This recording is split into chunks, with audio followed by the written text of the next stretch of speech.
I'm Paul. And I'm Kenny, and welcome to EWPK.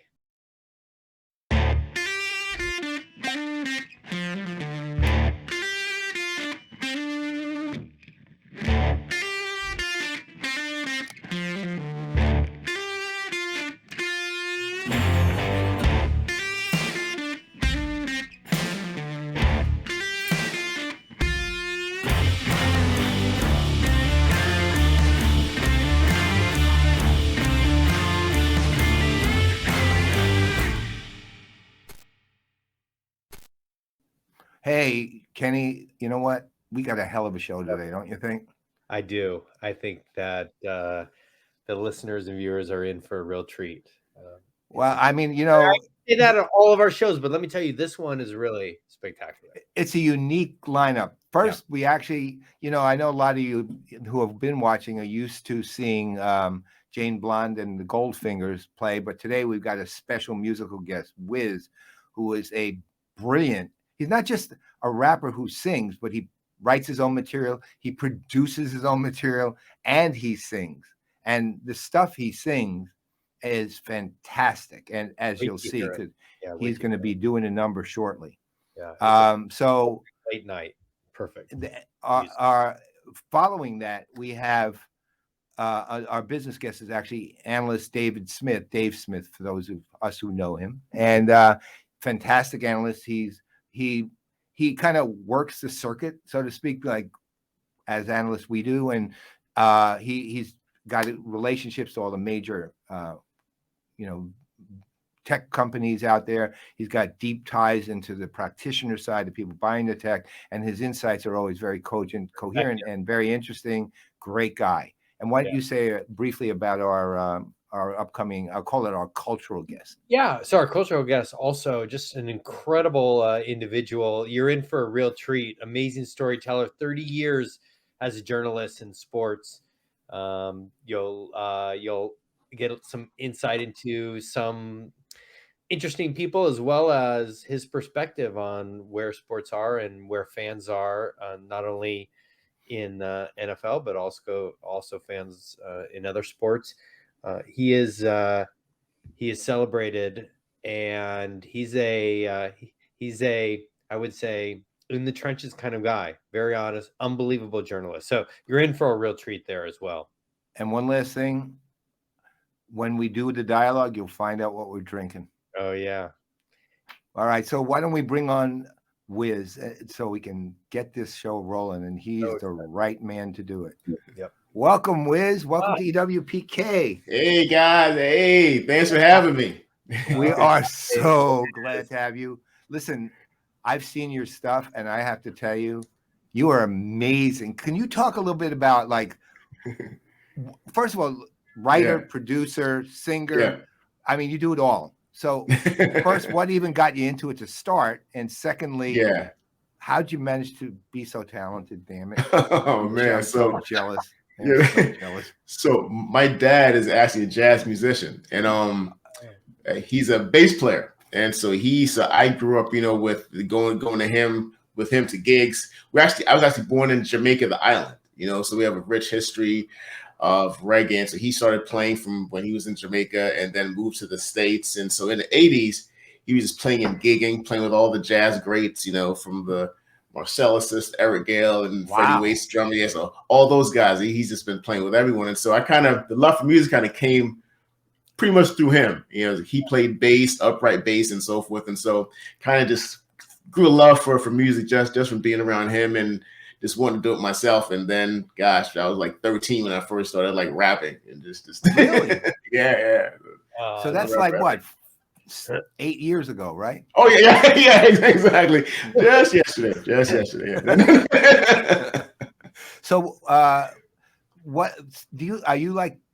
A thematic kind of rap, some rappers that not just rappers, musicians of all sorts are thematic, meaning they have a specific kind of area they focus on. How does that work with you? Yeah, it's pretty much a conduit. So whatever happens. But yeah, when I first started, man, it was like back in the it was the 80s when it was like like battle rapping, so I just want to be like the biggest, baddest rapper. So you just, rap, just trying to battle and, be the not tough guy, but, real competitive. Like, so yeah, you want to have the best lyrics and the best lines and stuff like that. And then as you mature, you start rapping about different subjects and stuff that, kind of made, that touched you, so. Can you tell us a little bit about the number you're going to do for us? Yeah, so this is a song, guys. This is called "We Need You Now," and it came in the wake of the George Floyd incident. That summer of 2020, we're all pretty much in lockdown mode, right? The pandemic was brewing, and here is this social conscious and injustice event that sort of exposed social inequalities, for minorities and so forth. And it was one of those things where, as a brown guy, can't hide it, right? But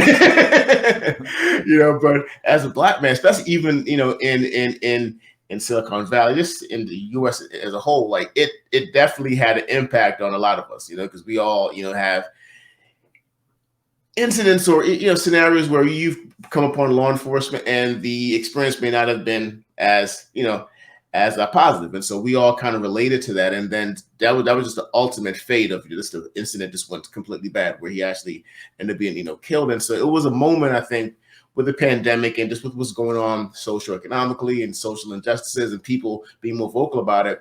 I just felt the need as not even as an activist, but just as a black man, and just to kind of express my thoughts. And the best way I can express myself is through music. I guess one last question before we get to it. So when you develop, I'm sort of curious of the thinking, when you're developing the title to a song, any song, but let's take this one in particular, how do you come up with it in relative? I mean, you could come up with 50 titles. 100. What made you choose this one? Yeah, and this is the thing with music is whatever your religious background is, and there's something deeper that happens when these things come, where it literally comes from like a depth that it's not to get too deep, but it comes from someplace where you're sometimes like, where'd that come from, right? I think Einstein talks about those light bulb moments where things just come to. So during the whole thing with the George Floyd incident, I'm watching everything, all the footage. And it was just, it's almost started as a prayer. Like, we need you now, God, whoever your belief system is, we need you now, that higher power, that universal oneness. So that just how it came. We need you now. And then the words just started flowing from that. Yeah. Well, thanks a lot, Wiz. I really appreciate it. And now let's go listen to Wiz doing "We Need You Now."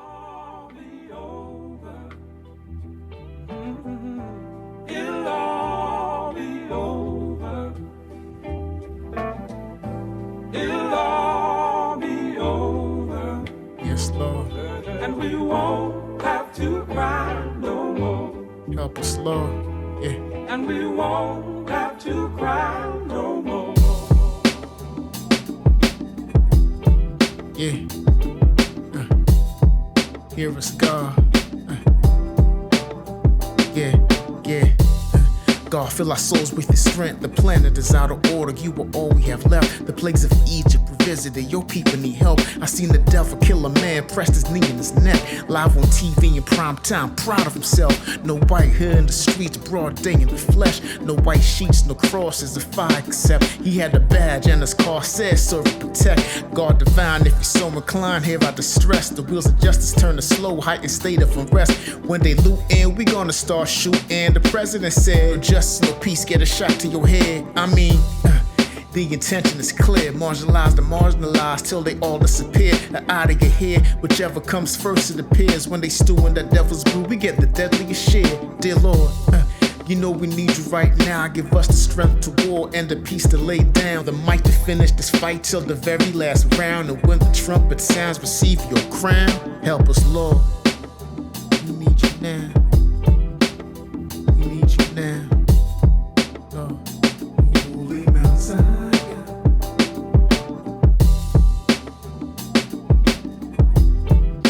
This is we need you now. And we do need God now. Yeah. It'll all be over. I hope this resonates. It'll all Take care of your families. Take care of yourselves. Trust God, y'all. Be over. We shall And we overcome. won't have to cry no more. Yeah. Yeah. And we won't have to cry no more. Peace, y'all.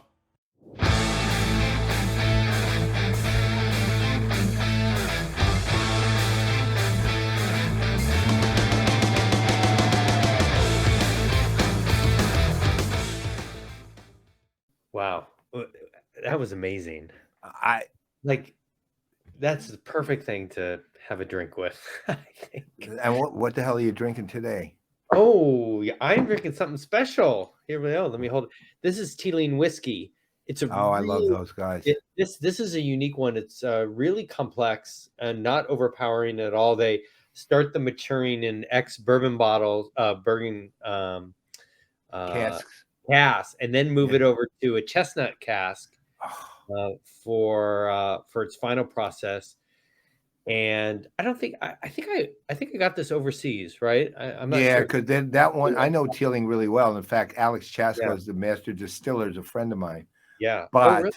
yeah, I met him years Yeah, ago it's in Europe. But that one's not exported to the U.S. at all. Chestnut cask, right That there. chestnut cask. Yeah. That's a really exceptional Irish whiskey. And what about I- you? What have you picked? It's a strange one, I have to say. So just to preface it, I don't Oh, like boy. beer. Here we go. I am not a beer guy. I don't like it. This looks like a whiskey, doesn't it? It doesn't look like beer. Little light. This is Little light. literally a beer eau de vie, meaning a beer brandy. Oh, And it's distilled from beer, and it's made in, and then it's aged in cognac cask. It's called Stickum, Stickum plus. And I'll show you. This is the bottle. maybe they could have worked on their branding a little. Huh? Yeah, and the name is actually terrible. Stickum Plus. I said, oh, I can use this. I can use this to. Yeah, Oh, I put it- broke my coffee candle. Yeah. My coffee cup handle. I can fix it with Stickum Yeah, like Plus. crazy glue. Now, I will say, I like this. I Can actually you like taste this one. beer? Like, Well, you can smell, so you can see it's It is very very light, very Yeah. light, and it's got that. If when beer is, it's way less. It's not any close to as thick as beer is, right? And Right. when this foam is completely gone, beer still looks darker. But this looks like somebody poured a lot of water into beer, which actually, to some degree, they did, right? did you say it You was know. a shirt? Like what? What was it? Is that they call it an somebody called it a beer eau de vie, which is a brandy, basically. Brandy, It's a yeah. form of brandy where they take, like, there's a thing called framboise, and that's a raspberry eau de vie. Yep. And to make a bottle of framboise takes 40 pounds of raspberries, Oh my goodness. and they distill it down to the point where it's just a white liquid, right? I mean, clear liquid. This is the same idea, distilled down to a clear liquid. So brandy. The thing that's funny though is you taste that beer level malt from the beginning. You just right. It smells like it. It tastes like it. But I What's the like it. content? Was that? What's the alcohol content on that? Is Is it like a whiskey or brandy? it's kind of bourbon level. It's 45% alcohol, so 90 proof.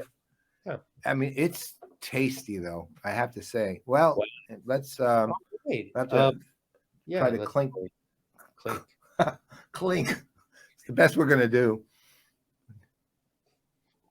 What have you been doing over the month since we last Well, recorded? the most interesting thing, really, I mean, I've been to Dreamforce and a couple other things, but actually, it was an Oracle Cloud saw you World there, list right? this past week.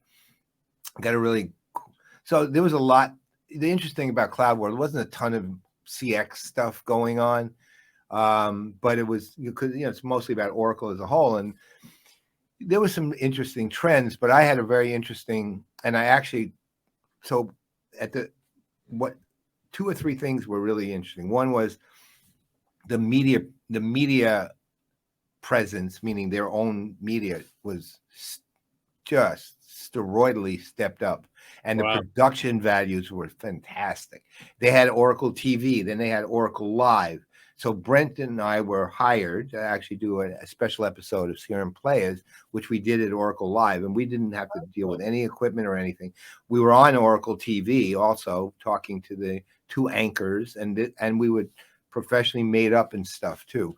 So I'll get to that in a minute. There's something interesting there. So at the very end of the Cloud World, the last thing I did before I went to the airport was they wanted me on Oracle Live again to talk about like what I saw, and they were trying to do it rapid fire, and there were some really funny things about that I won't get into because I was deliberately like playing with them.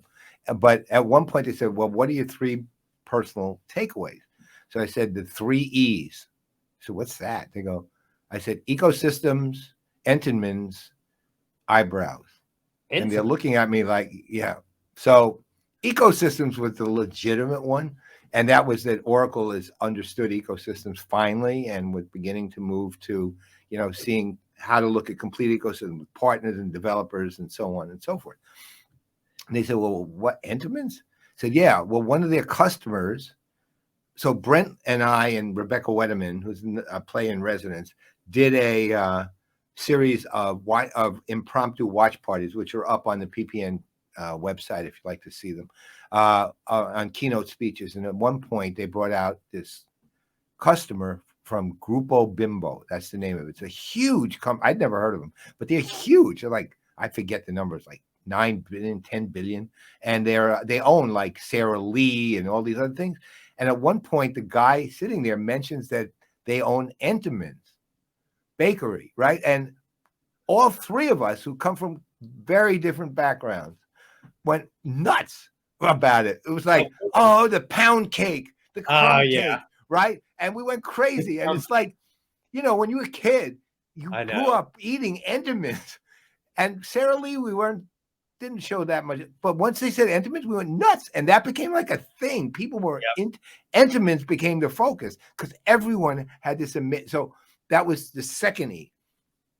And then it's actually just watch the watch party, the first one, just to watch our reaction to when he says Entenmann's. I'm going to watch it. And then the third thing was eyebrows. And what that was when we went to do Oracle TV, they did makeup, like professional makeup, right? And they were doing all kinds of stuff and patting us down and stuff. And Deanna, who's the makeup artist for Oracle TV, I'm sitting on the chair and she says, do you mind if I trim your eyebrows? And I went berserk. I was laughing so hard because the truth was my eyebrows were driving me crazy. And what happened was they grew really long. And Yvonne, my wife, is out of town visiting relatives in Newfoundland. And I was afraid to cut my own because I'd end up eyebrowless. And I could literally, my eyebrows were so long, I could go like this. Right? That's how long they were. And so she said that. I said, oh, yeah, absolutely. And she trimmed my eyebrows. And to me, that was like the highlight of my whole conference. I got an eyebrow trim. So that was those ecosystems, Entenmann's, eyebrows. That was my conference. And I got to say that on Oracle Live at the end. I wonder if they use the clip, I'll be shocked. But they at the end of the thing, because there was other funny things, they said that was hilarious. What about you? What are you doing these days? When you said it, did you explain all that too? Mm-hmm. Or did you just, you did. Yeah, good. Did we use it? I think they should use it. For me, I'm spending a lot of time diving into the Web3 world. I've been speaking at a bunch of conferences about that, specifically to bigger brands that are trying to figure out how to navigate the space. And it's been fascinating. I mean, everyone's trying to literally everyone is trying to figure this out. And it's a very collaborative time. It's really kind of a special time in the journey of kind of Web 2 to Web 3. And, there's a guy named Peter Guber he's a big producer Yep. in LA. I've mentioned him, I think, on a couple of our shows. He was the one that hired me over at the Warriors, and we had just streamed the first basketball game ever in VR, and it was phenomenal. And What year? Wait, what year was that? that was probably in 2014. Wow, that Yep. long ago. Yeah, That's 2014.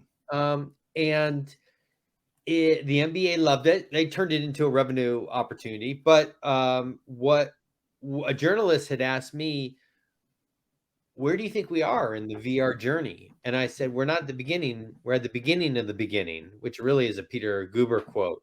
And I really feel like that's where we are now in Web3. So it's fun to see kind of the exuberance and also kind of the concern and also the willingness for big brands, brands like, Louis Vuitton, LVMH, like Louis Vuitton and Mattel and Sephora and Puma, really looking at how to step into this space. And so I spoke a little bit about my perspective. I've been, as Paul, I've been in the tech world for 30 plus years now. So, my main message is don't throw out the baby with the bathwater, right? There's Amen. some really, really good messages, really good, the way that humans are and human beings are, and human behavior and the things that we've always done to build loyalty and community and relationships and collapsing the distance are still all completely the same. It's just we might have some new ways to help us achieve that. You blow me away, dude. You really do. It's like every time I listen to you, I'm amazed at your vision. And when I say that, I don't mean that like, science fiction. I'm talking about like you have a very practical vision, meaning it's genuinely visionary, but at the same time, the practical implications become incredibly clear because of the way you present them. And thank you. No, you're just like that. It's just like you don't like. I don't even doubt that you don't even sit there and think, oh, I am practically visionary. I'm a visionary I have a visionarily practical outlook. You just are that. You just you have this way of seeing the future, but through actual lenses as opposed to rose-colored or blue or green or whatever, or even without. And you don't need AR or VR to see it. I mean, you just see it. You see this picture. You ever watch what's the name of that show? Librarians. This is a star with Noah Wiley and people like that. It's one of the characters in that has this ability to look at things and it turns into this like picture in their brain. In their case, it's like more mathematical, and it's a real thing, by the way. I'm blocking what it's called, but there's a syndrome where people see they see concepts. They don't see concepts through verbiage. They see it visually, no matter what it is. Everything that happens, they see visually. They don't construct words. They construct pictures, right? Wow. And it's an actual medical condition that I'm blocking the name. I'll tell you what. I'll get it ready for the next show because I'd love to know that.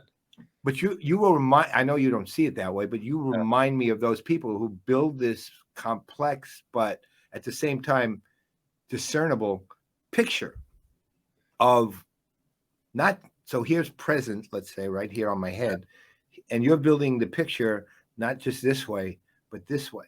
And so, every time I listen to you, that's what I hear. Oh man, I appreciate that. I mean, I just. Maybe it's just been doing this for a while, but simplicity, right, is so important. It's addition by subtraction type of thing. Steve Jobs is really good at that.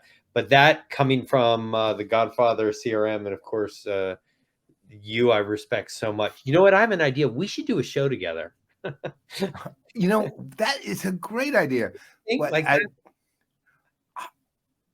Wow. See, that's what I'm saying. Bam, bam, bam. You did it Exactly. right there. And here we are.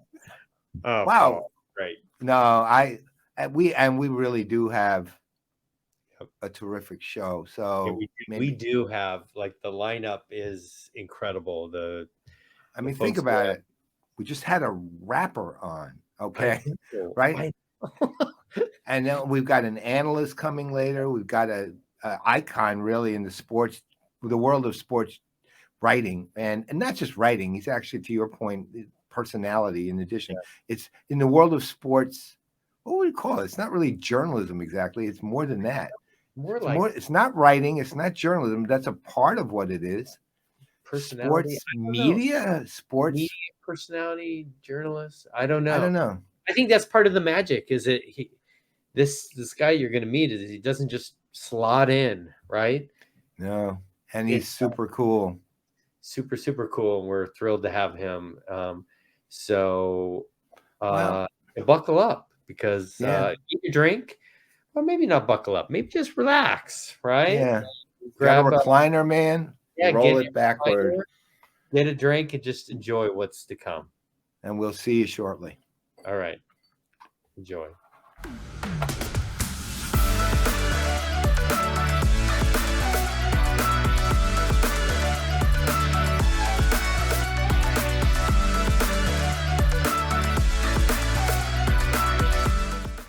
Who's up, Paul? Well, actually, today we got an amazing guy. I got to tell you something. So I didn't know Dave a few years ago, but during COVID, Brent Leary, who is, of course, my bud and our bud, and Serum Plays co-host with me, introduced me to this guy, Dave Smith. And he was this analyst, independent. He had a company called Info Analysis. So I got to talk to him. And the guy like blew me away, for not just for his insights and his depth of knowledge, but he's such a good human being. I mean, he's still like this genuinely nice person who has a big heart. And at the same time, because, analysts have to be tough sometimes, is tough when he needs to be tough. And then we're at the Zoho Analyst Day this year. And this is in July, and Dave's there, and Brent and I are going to get set up in this room to do something, broadcast. And Dave was setting up ahead of us, and he walks in with this like big case full of stuff and this lights, and he's using a Black Magic camera, and that camera is this one. That's this camera. Is a Black Magic camera. This has a LUT applied. That's what it's called. Anyway, so he's using these Black Magic cameras, and he's using histograms and false color and all this stuff. And he's got this super impressive setup. And he's, at the same time, while I'm talking to him, he's like just this wonderful person. And he's doing all this stuff so incredibly advanced stuff so quickly. And I'm just like, I just want to be your roadie, man. Right. It's like, so I'm helping him set up. Right. Because he's that good a person. He really is. And the other thing is, he's got an extensive history as an analyst and knowledge as analyst, and he's widely respected throughout the industry. And we'll let him talk about his own history a bit. But you're talking about let's say this, if COVID had happened, I'm glad that I was able to use it to meet him, right? That kind of person. So when he comes into a room, or he joins, as you're going to see in a second, instantly you get what kind of person he is. He just brings that with him. It's really wonderful. All right. So you ready? Want to bring on Dave Smith? I would love it. All right. Here we go. What? Wait. What? Holy, wait a minute. Something. You're not going to believe this, Dave. We had a rapper on earlier. His name is Wiz. Really? He literally looks exactly like you. Wow. Do you have an identical twin? Same background. I do not. You have like a doppelganger you're aware of somewhere in the world? He's so exactly. Has the same plants and background. Go figure, really. and shirt. You're wearing your shirt. Holy cow! That is all right. Yeah, What are probably. What are the chances? Realistically, the chances are 0. So I think people probably figured out you're the same person by now. If not, we have a genuinely stupid audience. Right. So that together. Yeah, I mean, Oh, man. Dave, Okay. welcome, man. We're so Thanks, glad to have guys. you. And by the way, when you're whiz, you're mind blowing what you do. Thank you so much. Thank you. But you're also mind blowing what you do as an analyst. So why don't you fill in people a little bit about your history as an analyst too? Oh my God! So it's a funny story. So Dave Smith, I cut my teeth as an analyst at Gartner. So I learned all the right and wrong things, right? At the same time. This is a joke for my Gartner buddies. There, this is an inside joke. So I started covering there, and man, I was covering like email messaging. Remember that? And then and instant messaging. You were there like days. 16 years or something, right? Yeah. It was literally my first gig after school, pretty much. Yeah. Were you covering like smoke messaging? Oh my God! So let's just say Lotus Notes. I mean, it goes back. Yeah. That's how I broke into in the tech world was with Lotus Notes. I ran a big practice. Man, yeah. So it goes back to that, man, and then just just from there, man, just sort of covering mainly the collaboration space was my first go at it in the analyst world. Yeah. So wait, actually, I got to ask you this before we even get further on this. What did you used to say about Lotus Notes? I am really curious. So we're talking what was like a two-person race, right? We had Microsoft Outlook Exchange and it was Lotus Notes, and right, that was it. There was no Google, Gmail yet. It was just those two guys, right? Did you cover it as email messaging or did you email platform? So you think so Lotus Domino, right? Back in those days, I mean, if you look at the technology now, like that was actually a pretty interesting, rapid application development platform, right? You could do so much with Lotus Domino, right? It was amazing, and so now we're seeing everyone trying to become a platform again, which is kind of, I guess, something we could talk about as well too. See the race to be a platform again happening.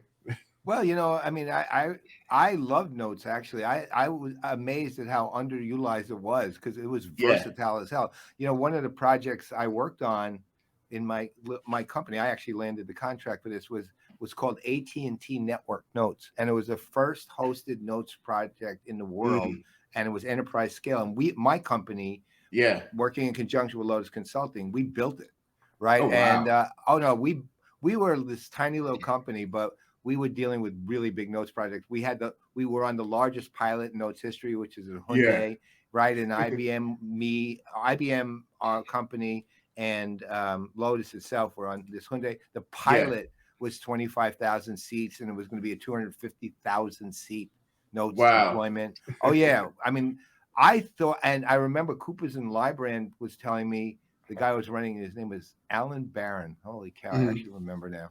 That was in the 90s, right?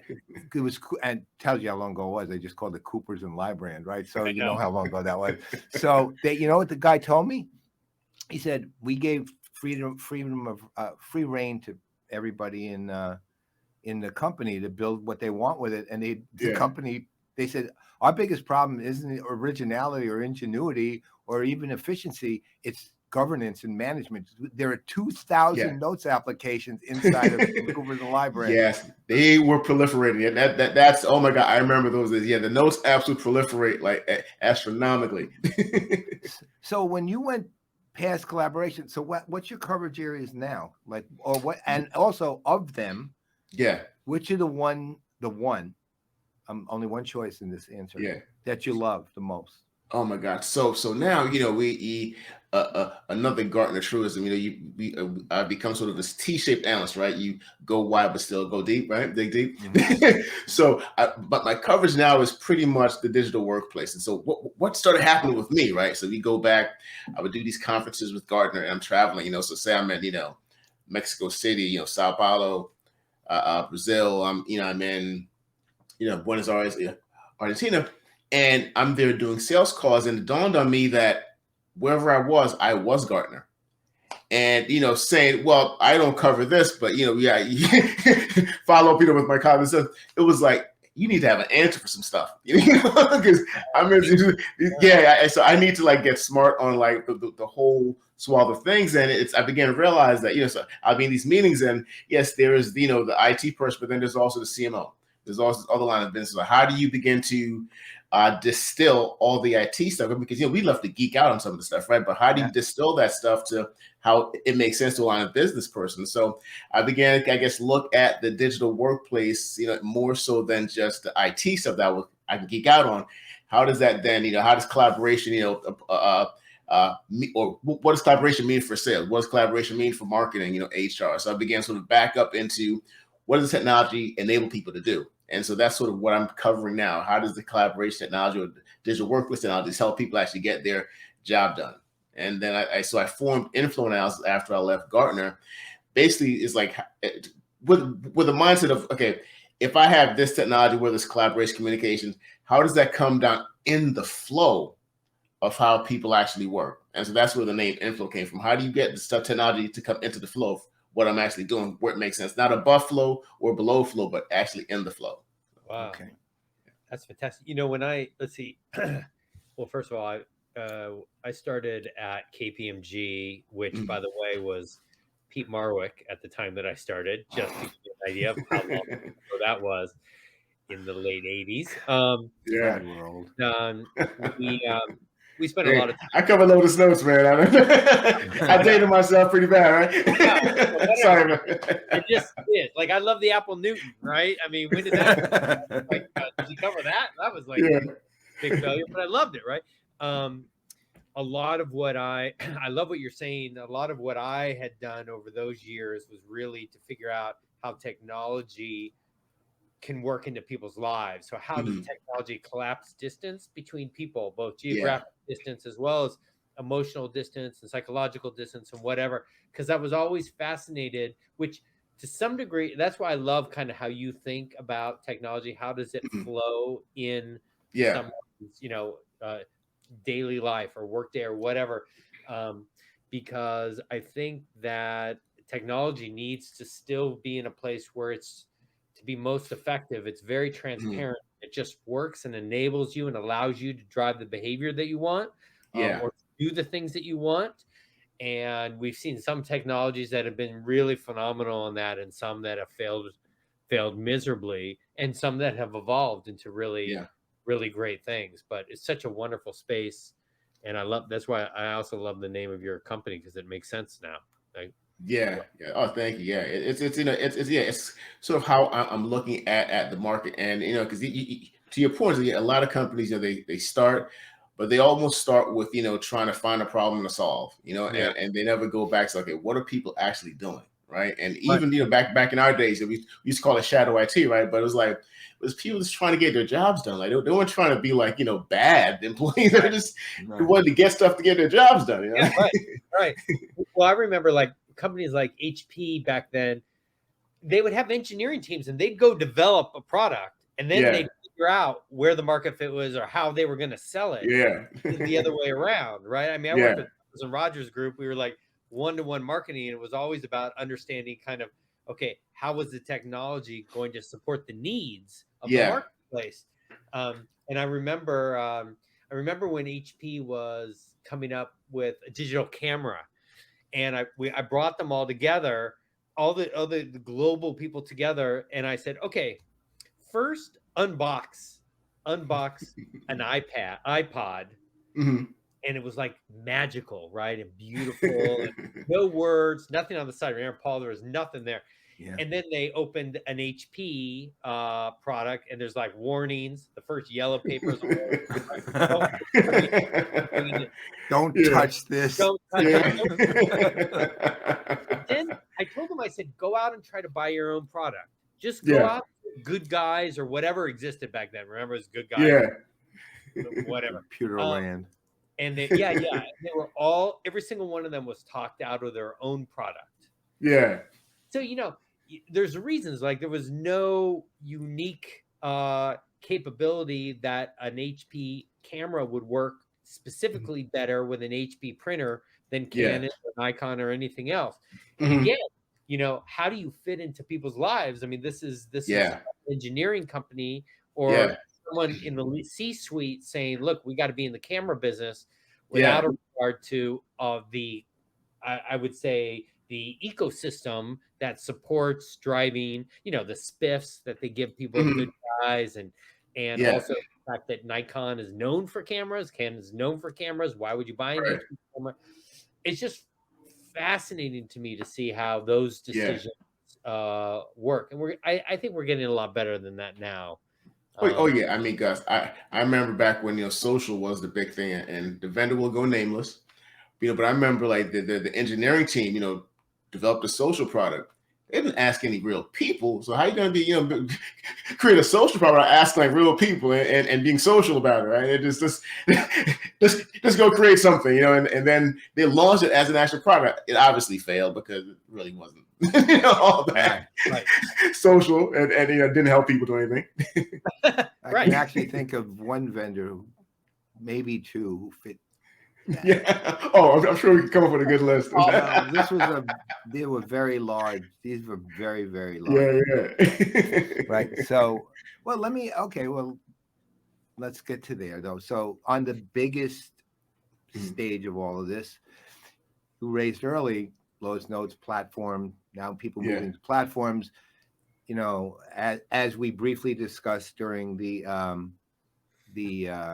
dialogue, at Oracle Cloud World, we saw actually Oracle finally getting to the ecosystem part of that, right? And so, you know, they've always been oriented toward platform, but they're getting to ecosystems now.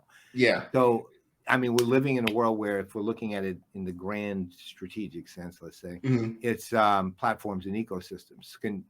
I don't know if you agree with that, but if you do or don't, can you kind of elaborate on your thinking on those? Yeah, sure. It's ecosystem stupid, right? It's you know, it's right. Because if you look, I mean, look at I guess two of the largest ecosystems now is Microsoft and Salesforce, right? And look what that sort of afforded them, right? You just can't get rid of Microsoft ever. And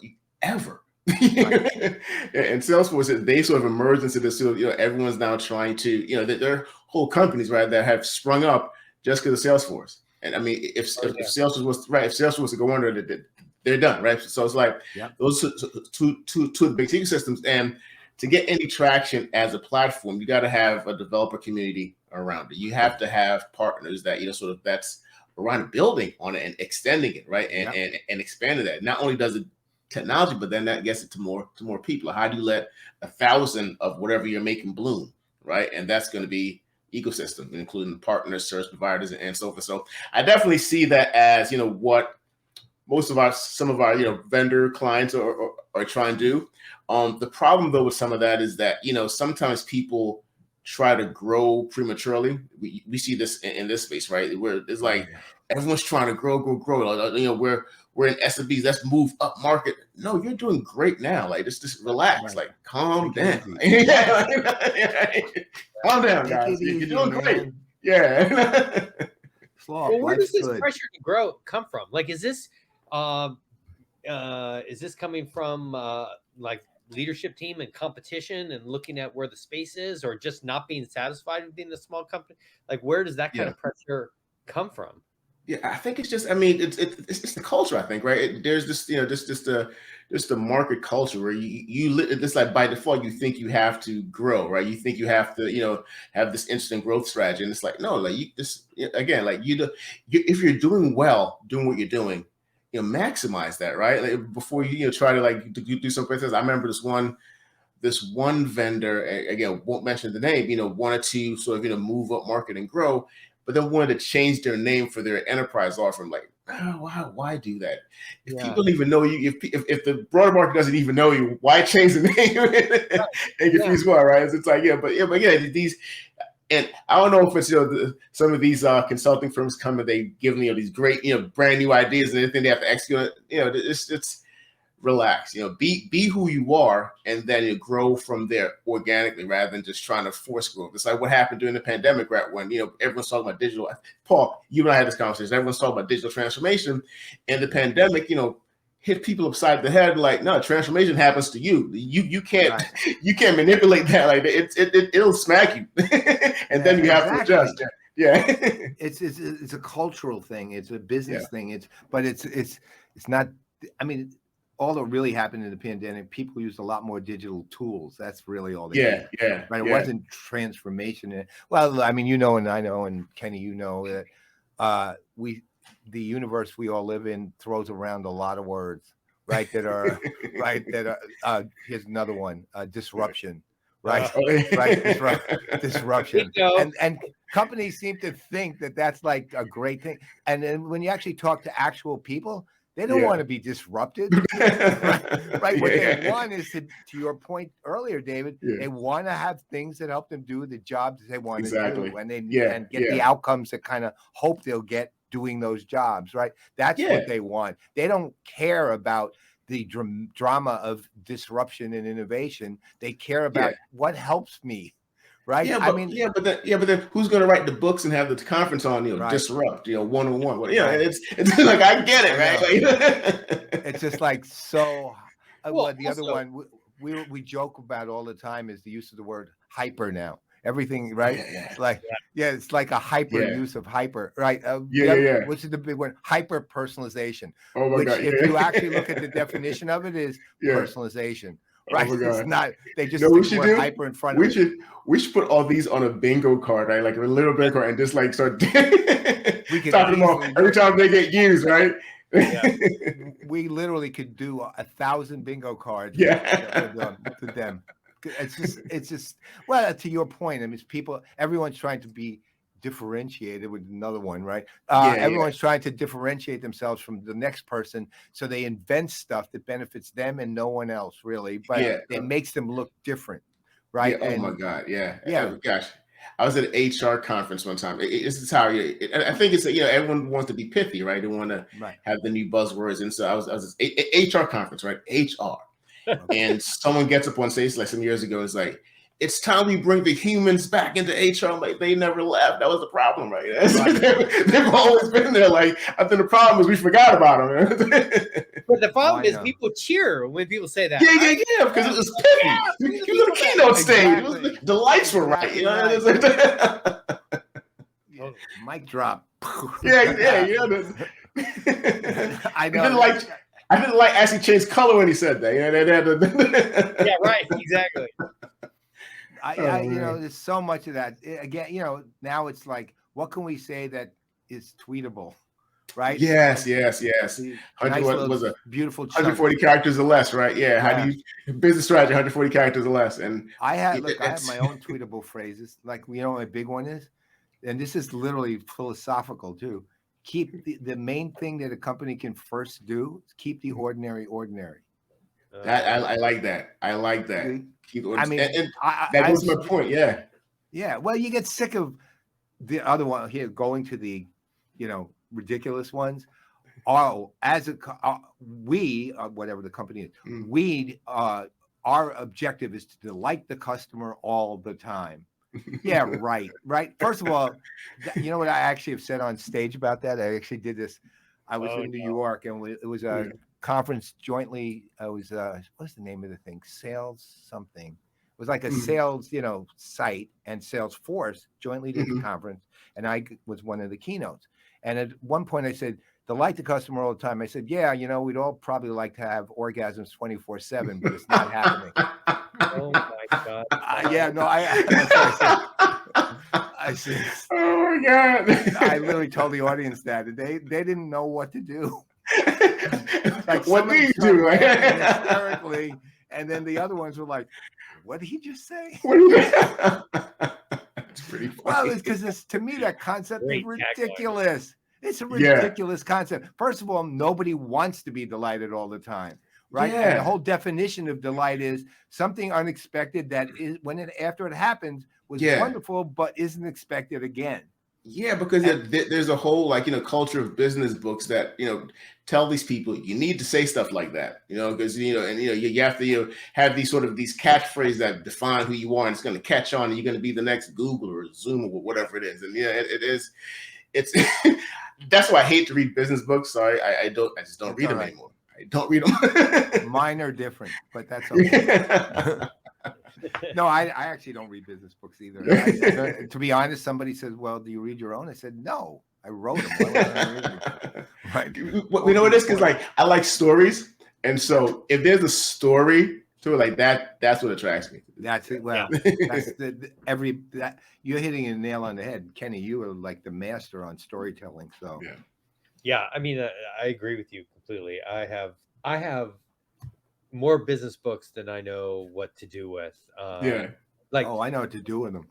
And it is because you read it like blitz scaling, for example, right? Mm-hmm. Book, and you're like, oh, I need to figure out how to scale, right? I need to do it fast or whatever. And I think the challenging thing is to always be centered on what is your goal, what is the behavior you want to drive, and what is really in the best interest of your customer. And and I think that's still for some reason that's still incredibly hard. And there is a lot of pressure to scale. Certainly, if you're in the startup, if you're going for venture funding or whatever, you're in front of these guys. Sand Hill Road, right? And they want disruption. You shouldn't say the word disruption. So how do you try to work it out? I mean, you end up spending a lot of time catering to those who want big returns, right? No, absolutely. Returns require that you do something big. And I mean, not always, but in many cases. I think it could get very, very confusing out there, especially here in the Valley, but I see it everywhere, actually. Absolutely. So Dave, when you're talking to clients, you're doing advisory work with clients, vendors specifically, really. And you tell them, chill, man, right? How do they actually take it? Let me ask you this. Do you get any companies that you feel really get that? And then either one, when they've already gotten it, or two, when you tell them, they listen and then begin to act that way. And are there any you'd be willing to actually mention by name who truly have figured that out? So the one wanting to do the name change, didn't do it. But I think it was a choir of voices, including my own, that was like, don't do it. It was just like one of those things, like, don't do that. So I can't take full credit, right? But I think, and so to Ashley Kenny's point, there is that peer pressure, right? Where even if you're in these advisories, and so the thing with the advisors are, they listen to you, right? And they may not implement some of the things that you say, but they listen, because I think that the powers that be, the pressure to sort of to do whatever growth the strategy you're trying to do is so great that they can't. Once you start down that steamrolling ship, it is hard to pull that stuff back. Yep, it is. If that makes sense. No, it does. So all right, so looking at the landscape now, I mean, let's go to a different place, because this is one that allows all three of us to geek out a little bit. So you're one of the people, Dave, and very noticeably, who believes in the idea that companies, especially in the tech world that we inhabit, need to now also have media companies internally, right? And obviously, we geek out on equipment all the time. But so how do you can you elaborate on your thinking on that? Because you know what I mean. From what I'm seeing, just broadly, there's a lot of companies have media strategies. But Salesforce, HubSpot, and one or two others maybe. Although the only two that really come to mind are Salesforce and HubSpot, have real genuine media companies that they're building inside theirs. First of all, and what's your thinking on that? And secondly, do you know of any others beyond those two? Because I don't. I think so. Like, if you talk to every CMO, right, and it's in all the vendors, right? I was just that, guys. This has been, I think, conference season, right? We've all been in these conferences this month and this fall. But so every CMO is trying to find a way to tell their story, right? And I think, to your point, Paul, is like, how do you begin to sort of rethink how you're telling the story? It's not about, I think we talked about this. It's not about, at your conference, inviting the biggest celebrity and doing all this, like crazy, like fanfare stuff. It's how do you bring real people, like, to tell stories? How do you tell real stories of real people? And then capture that with the media that we have now, whether it's video, right? These stories, short films and so forth. Because to me, every company, is a media company. If you're on social media, whatever it is, like, you are now a media company, or at least a media publisher. Like, you have content that you're displaying. So how do you sort of maximize and begin to tell your own story, through that media?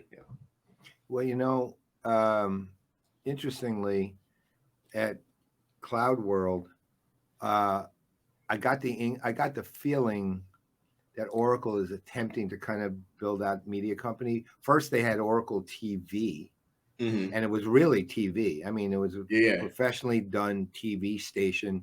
Makeup was included. Wow. It was really like the full. Okay. Funny story. Producers from different. Okay, good. Funny story, man. So this is back in my Gartner days, and I remember the first time I ever did like a video spot, where they're going to record me, like giving some, analysis. So I forget what the topic was, and I remember they sit me down, man. They like powdered my nose, and like they put stuff on me and stuff, and like de-shined my forehead, right, and everything, like. For my whole life, I'd gone my whole life with the distinction that I'd never worn makeup, and I now lost it because they made me up. I felt pretty and stuff. It was wild. Yeah. Sorry to cut you off. No, that story. You know what? The very first time I ever had makeup, it was 1990 something. No, I'm sorry. It was in 2000, early 2000. I was at SAP's office on Morton Street in New York. And they were doing a TV show. It was me and Don Peppers was part of it, and a couple other people. And they sit me down, and they're putting on makeup. And then all of a sudden, the makeup artist goes like this. And she starts patting me on the head with makeup. And I'm saying, what are you doing? I have no idea. I didn't even realize how big my bald spot had gotten. It was the same thing they would do to you. Yeah. Oh, my goodness. Making sure that my bald, they said, well, your bald spot will reflect light. Yeah. And I went hysterical. I was laughing so hard. I couldn't. That's Like so funny. the Luxor in Vegas. And that was literally the first time I knew my bald spot was big, right? Because I can't see it, right? That's nice for the self-esteem. That's too funny. It was awesome. I will tell you another story. It's totally aside. So there was this spectacular. When I was a kid, there was a spectacular pizzeria in New York on McDougal Street. It was John's Pizza, right? And it's very well known. But I remember when I was in high school, I used to call it the only greaseless pizza, and I would always eat there.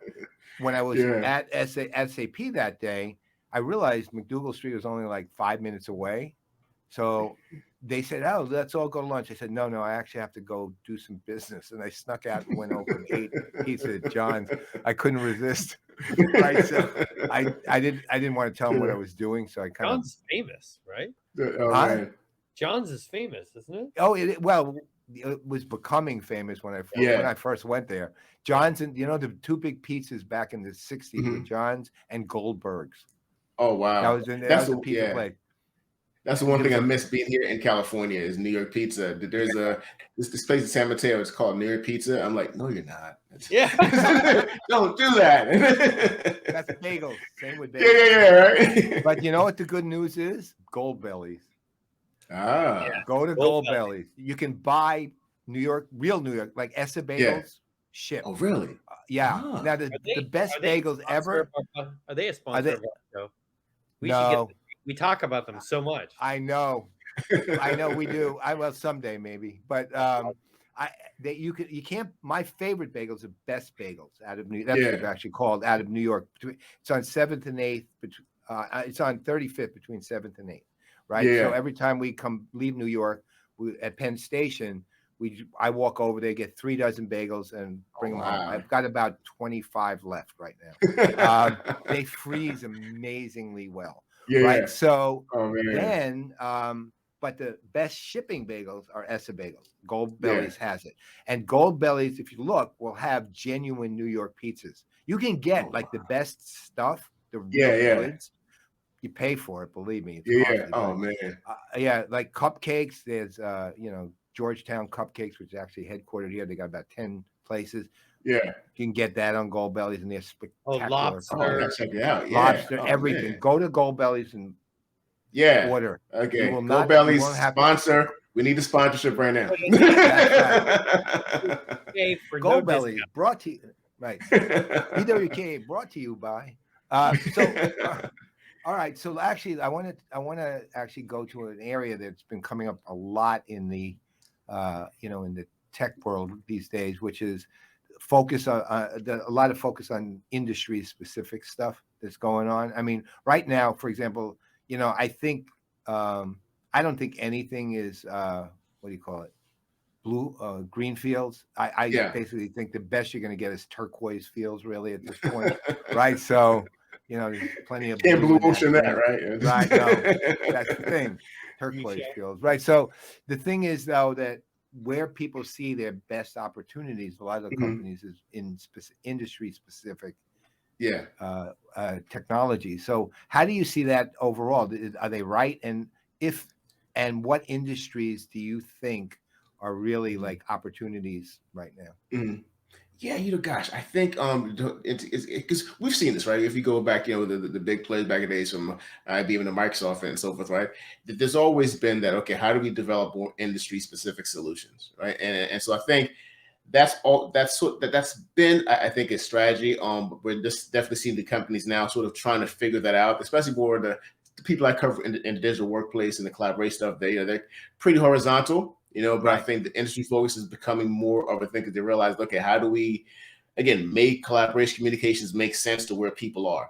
And so it goes back to the whole thing. How do you focus it on what people do, right? And I think people are seeing more, I guess, not a revenue stream, but where they can actually make a mark in specific industries. Healthcare obviously is a big one, right? Telecommunications. So for people really seeing healthcare becoming an interesting boom for collaboration and communications right now. Look what happened with Zoom and video, right? One of the biggest use cases was telemedicine, right? How do you, begin to, have a whole visit just via video? So we're definitely seeing those type of strategies for more industry specific stuff, especially in healthcare, coming to fruition now. Yeah. I'm so curious, Dave, has Web3 entered into your world in terms of from an analyst point of view? Yeah. And the companies that you're analyzing? Wow, Web3. You guys ready? Man. It's because you know what it is? I think the crypto scammers kind of spoiled it. Yeah, it kind of spoiled it for some of us. We're like, oh, come on, guys. Right? Because I think that's what kind of, because like there's some interesting, positives and use case, in terms of, content ownership and so forth. But I think that the whole crypto wave of scammers kind of like soured a lot of people towards Web3. Yeah. I mean, like leadership, there's some, we're at the beginning. In my opinion, we're at the beginning of how we're not necessarily looking at replacement of Web 2. Well, first of all, I work with brands right now, and many of them who even are starting to look at a Web3 strategy, their customers or guests or members or fans, they're not in Web3. They don't have digital wallets, right? They don't have crypto wallets. When you start talking about like the true value of NFTs, and I'm not talking about profile pics and all that stuff, but actually like utility-based NFTs that can help drive the kind of behavior that CMOs typically or companies typically want to drive. It's still kind of dependent. An NFT requires, being on the blockchain and having a wallet, and we're just not there yet, right? Right, exactly. Yeah. So, and then I do agree with you. I think the crypto stuff and what has happened and what you've seen in the news, has been souring, and just it's scary, right? It's concerning. Yeah, absolutely. But I think like I was at a conference speaking on this a little while ago, and there were big companies there, leaders trying to figure out, should I now even be starting to think about my strategies there, or is it still too early, right? And when is it too late, right, to start or whatever? It's the same sort of conversations we saw even in Web 2.0 and in the social space. Should I have social channels? When is it too late to have so it's just fascinating. I mean, for me, I love where we're at. I mean, it's just such a new raw space. But I'm not sure, big corporate world is ready to step in. Yeah. Just curious. It is. Yeah. It's to your point, and even to what Paul was saying earlier. You know, we're so chronically overhypers in this industry, right? You know, to the point where, I mean, they can overhype being a grandma too. Like, I don't even want grandmas anymore because it's beyond. But I think the Web3 it got so overhyped, and over promising. And it's like, to your point, okay, it's like, how do you let's begin to look at the real use cases, right, and the real uses. And so I think companies, have to sort of be more sober minded about how they begin to approach it. Where because we can again we overhype things so much that it begins to lose any value and becomes devoid of any meaning. Yeah, Paul and Dave, what I have found in these meetings or these conversations that brands are trying to figure out is somehow they've forgotten that we are still talking about human beings that have predictable human behavior, that do things for certain reasons, and everything that I come from marketing and experience, right? So it's always about how to drive specific behavior, right? And we count on human beings being certain ways to do that, and then we design for that to happen. But somehow when you start to get into the Web3 space, it's like, well, what do we do? Instead of, it's almost like we're focusing on a new strategy instead of looking at these tokens and digital NFTs as just another tool in our tool belt to be able to support the kind of behavior that we've always wanted, right? Absolutely. Fascinating. We get again with the overhype and everything, it's like we have amnesia, right? Until we finally move through this overhype period. We're like, okay, no more Bored Apes, right? Let's focus on no more doodles, no more this. I mean, when Bill Gates came out and said that NFTs and Bitcoin, I think he said, are 100% based on greater fool theory. That sends a message in the market, right? You start to think, oh my gosh, NFTs. I mean, and I would say, yes, he is right. And there are additional ways that you can start to use NFTs that are more value-based and real-world utility that wouldn't fall under that. So it's like agree and redirect, right?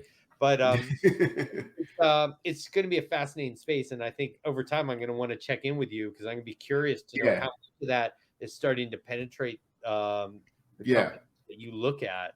Absolutely. I mean, we're definitely seeing, a lot of interest right now. But it hasn't trickled out as much into my coverage in the digital workplace. But it's an interesting area to watch. But it's the overhype definitely kind of sours. And I definitely have to do a lot more learning on it myself, for one. Like, I mean, literally, if someone calls them an expert, I would just run away. Oh yeah. Intel presented, the NBA presented, all on their Web3 strategy. There other big companies were there as well, and I would say it's very much like what you just said. We're just trying to figure it out, like learn more, understand more, and right now it feels like surprisingly a feeling of let's figure it out together instead of you're a competitor, we're a competitor. It's kind of this moment where people are like, okay, let's partner up and figure it out. That won't last, but just to note in this. Actually, so Dave, in your space, because sounds like it really you've had collaboration as sort of a historically consistent theme, right, in what you're doing. So and obviously during the pandemic with things like, as you mentioned, Zoom or the use of Teams, now Salesforce announcing Slack digital headquarters, so how do you view and if I'm looking at, I'll call it the three biggest tools, those are them, Slack, Zoom, Teams. Now, do you add any others to that group, or how do you see any one of them becoming a little more dominant? Do you think place for all three? I mean, how do you see that? Yeah, it's interesting, right? Yeah, so right in my wheelhouse, right? So as I've covered collaboration over the years, right? It's the initial issues were about, the interoperability, right? How do you get, different, because no one company is going to be completely homogeneous. Everyone's heterogeneous. They have existing systems. They go out and buy stuff. So first of all, in collaboration, one of the initial issues was interoperability. You can't get stuff to work together, right? And if you can't get stuff to work together, how do you get a consistent policy and governance? So that was always the biggest issue to solve. And then we went through an era when a bunch of companies came up, and a couple kind of still around right now. Okay, let's try to do federation, right? How do we federate between different systems, right? But that was not, a complete, because it was just a bridge trying to, federate different systems. Now we're seeing, again, like the Zooms, right, and the Microsoft Teams. Okay, how do we now create a collaborative hub, right, that can, via APIs, begin to play, be a central hub that people can plug into, and that's where the ecosystem part comes in, right? So you have Microsoft Teams, which gets baked into Office 365. So you buy Office 365, you actually just have Teams, right? It's by default. So, and which is how Microsoft always wins, right? It's just they just bake stuff in, right? And then you have the guys like Zoom, who are now trying to figure out, okay, we do video, the conferencing stuff.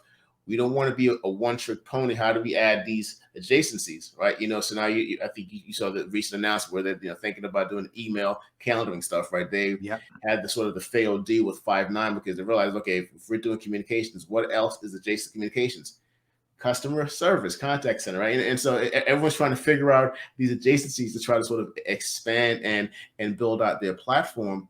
But said all that to say this. It seems to me, though, that the collaboration piece, as you were saying, though, Paul, becomes to me this hub that then becomes like the focal point that you can then begin to add these things on. So whether you're Salesforce with a CRM, the Slack piece becomes this collaborative hub that can bring context to all those different interactions, right? And so that collaboration piece is what I think is going to be almost a conversational environment that then you can begin to bring the context from CRM, HR, marketing, and what have you. So that's so everyone's trying to figure that out. Yeah. It's been noticeable, like when Salesforce announced the digital headquarters and sort of surrounding announcements were, let's say there was you could see by just the physical change in what they were offering that they're definitely competing directly against Teams, especially. Oh, absolutely. Right? Yeah. Right. Because they used to not have the conversational video side. Now they have it in spades, and they're building it out to, they're at least trying to build it out to enterprise grade and very much scale, allow it to scale. So it was just very noticeable to me when I was watching I actually found that equally as interesting as, say, the Genie announcement that they made. I thought that was, Genie was interesting, but it was just an evolution of their platform and a smart one. Don't get me wrong, and it's a good idea. AI stuff, yeah. They kind of overstated Genie a bit, but the Slack Digital HQ was actually, they understated it, and And to me, it was almost as important, if not as important, as the Genie announcements there. So I'm with you. So okay, so here's final question: digital workplace. So you're dealing with workplace. You're dealing with hybrid work. You're dealing with So you're dealing with individual workplaces tied to your point, to a collaboration hub, really. How is that going to work 5 years from now? Oh my God. So if anything, the pandemic has humbled all my prediction capabilities and even wanting to anymore, right? Because we all got smacked in the face, right? We have all these things. But I think going forward, what I'm seeing, definitely from just a workplace perspective, I think the pandemic, even to Kenny's point, shone a light on the humanness of people. Like, no, you actually have real humans working for you. And during the pandemic, it was like, yeah, they are now in their house. The dog's gonna bark. The kid's gonna walk in. I love that BBC. Have you seen that one with the kid? I love it. But that's just it's real life. That's just real life, right? That's what happens, And so I think there was an exposing of you have real people work for you. How do you begin to now solve for people?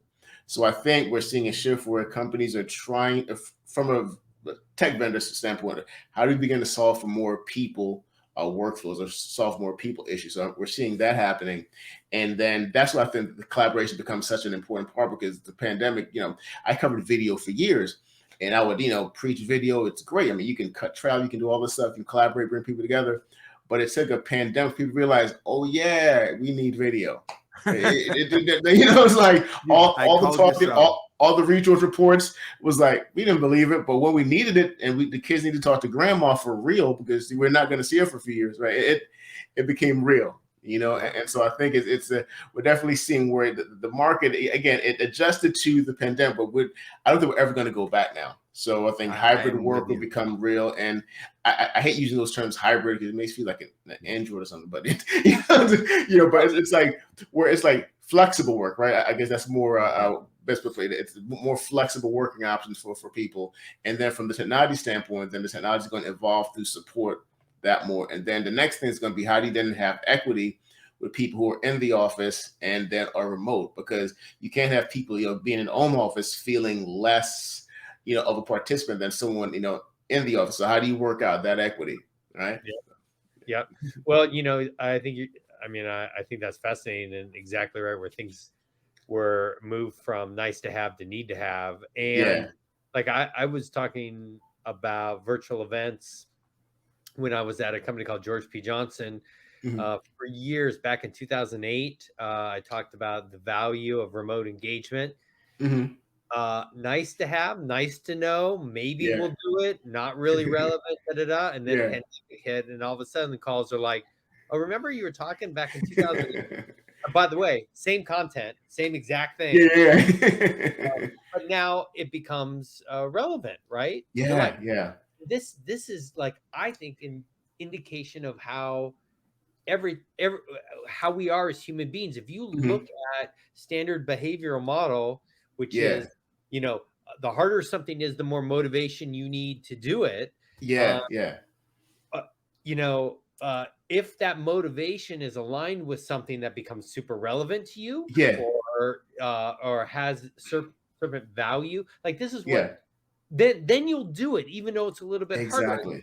This is the funny thing that I noticed, is this concept around NFTs having utility. It's as if this word utility is brand new, and we've been about a good, satisfying a need since the 18th century, right? Now all of a sudden we're applying it to a digital something, and we're like, wow, what a new word. But behavioral economics and marketing since the 18th century, they've been using the word utility. We have forever. So I think what you said is exactly right, and I think that the pandemic, although horrible for so many reasons, there were these moments, right? Like some of the things you shared with us about your music and collaboration opportunities there, as well as the way companies have evolved and what has spawned out of that. It has really been some great lessons and produced some great opportunities. So absolutely, man. And it's like we said before, Paul, about the whole those transformation words and disrupt. It's like you can't manipulate those things that happen. It happens to you, right? And then like the pandemic, we didn't create a digital transformation because we had all these conferences about digital transformation. We have all these books written from it, and then this COVID hit, and it was like, whoa. So it was a transformation, but that happened to us, and we all had to adjust at the same, because we're all going through it at the same time. And so, to your point, it was like, there was a real universal need, and that utility was like, that's the one thing that can help us through this. We all need it now. Amen, brother. So one final question. Final question. Are you going to be at the Sugar Serum Analyst thing November 9th? You know, I am going to be at one of the vendors that we just spoke about event on that day with a Z. You know? Yeah. You know what? That, by the way, for those of you who are older in our audience, he's not talking about Zorro. right. And, but tell Sarita, Yes. I said hello. That's my buddy. I definitely am. In fact, I am going to be sending her a note in about 2 hours on something else, and I'm definitely going to tell her about you and wishing her saying hi and so on. All right, my friend Dave, aka Wiz, thank you so much for being here today. Thanks for having me. You're absolutely going to be one of my favorite guests of all time. I'm literally, not only am I looking at the past, I'm already forecasting into the future. Right. Awesome. You are, man. That warms my heart. Thank you. It was a real pleasure. You're just a great. Thank you. Thank you, guys. Thank you, Kenny. Take care, my friend. Appreciate it. All right, guys. Have a good one. Thanks for having me. Yeah, you're very welcome. Wow. Wow. See what I mean, though? One of the nicest, upbeat, smart. He's got it all going, and an insanely talented musician, and a really, really smart analyst. I mean, just unbelievable. Just unbelievable. I mean, his insights. I mean, again, you can tell. Look how you feel after speaking with him, right? Mm-hmm. It's really special. I think that's the kind of people we want to bring on, Paul. It will be like AGT, where they always said, always say when something like this happens, they go, that's what AGT is all about. Yeah, that's right. We'll say that's what EWPK is all about. Yeah, that's right, Dave. We need a golden buzzer. Golden buzzer. We'd give that. We'd probably do that all the time, though. We only have golden buzzer people on, right? That's kind of the idea, really. I mean, that would. So, well, listen, we got another potential golden buzzer coming up. Yeah, we do. So why don't we, everyone out there, go get a glass of wine, get ready to chill. Segment 3, Which Way Is Up, is coming up in just a minute.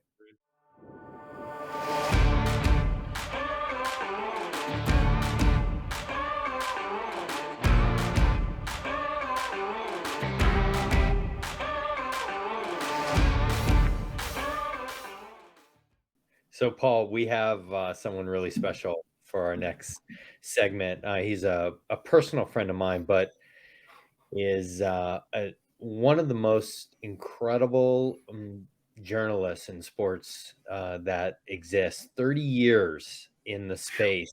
Bay Area native, which I love. We're so similar. A lot of it is he grew up in LA. I grew up in San Diego. He went to Cal, go Bears.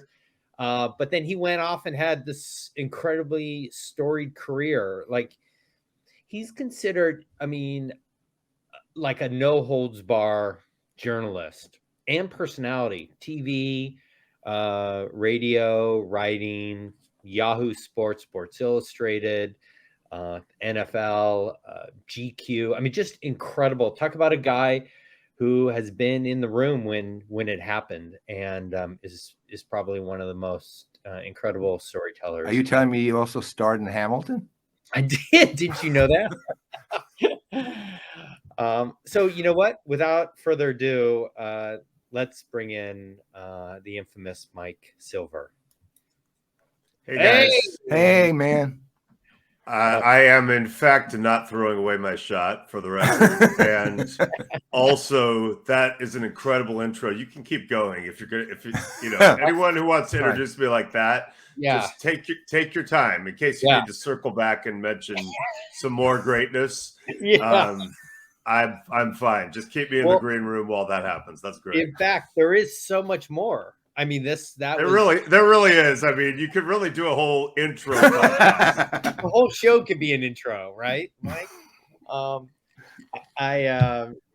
was telling Paul and I were talking earlier about some of our background and a little bit about who you were and what kind of person you are. Like, the thing really like about you is not only do you have just an amazing history in as a sports journalist and a personality, which we should talk about, but you're also you know, a husband, a dad, you know, and really just a mensch, just a really great guy. So I'm just And we're the only three who will get that reference. I mean, this is literally the last time I was a guest on a podcast about a week ago. It was some 49er fan podcast. And literally the first question the guy asked was, so what's it like to be the most hated guy among the 49er fan base? And I was like, most hated?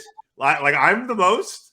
You know, so it's good that we can counterbalance the fact that you've met me in real life. And, you know, it does baffle people because, you know, fans have become so much more cult-like in their, you know, my identity is my team. And if you report something about the team that is threatening to me, or if you give an opinion that I don't like, you know, you've attacked my sect and I will attack you. And so it's funny to juxtapose that whole, like, Mike Siller, he's this horrible guy. And then I'm always like, well, if that were the case, it'd be weird for me to have all these sources, you know, like, and of course they don't believe that I actually have sources, but, you know, I've given the answer before where people are like, how did Mike Silver get that person to say that? And I'm like, well, I think you're underestimating the fact that I am an exceptionally charming MFer.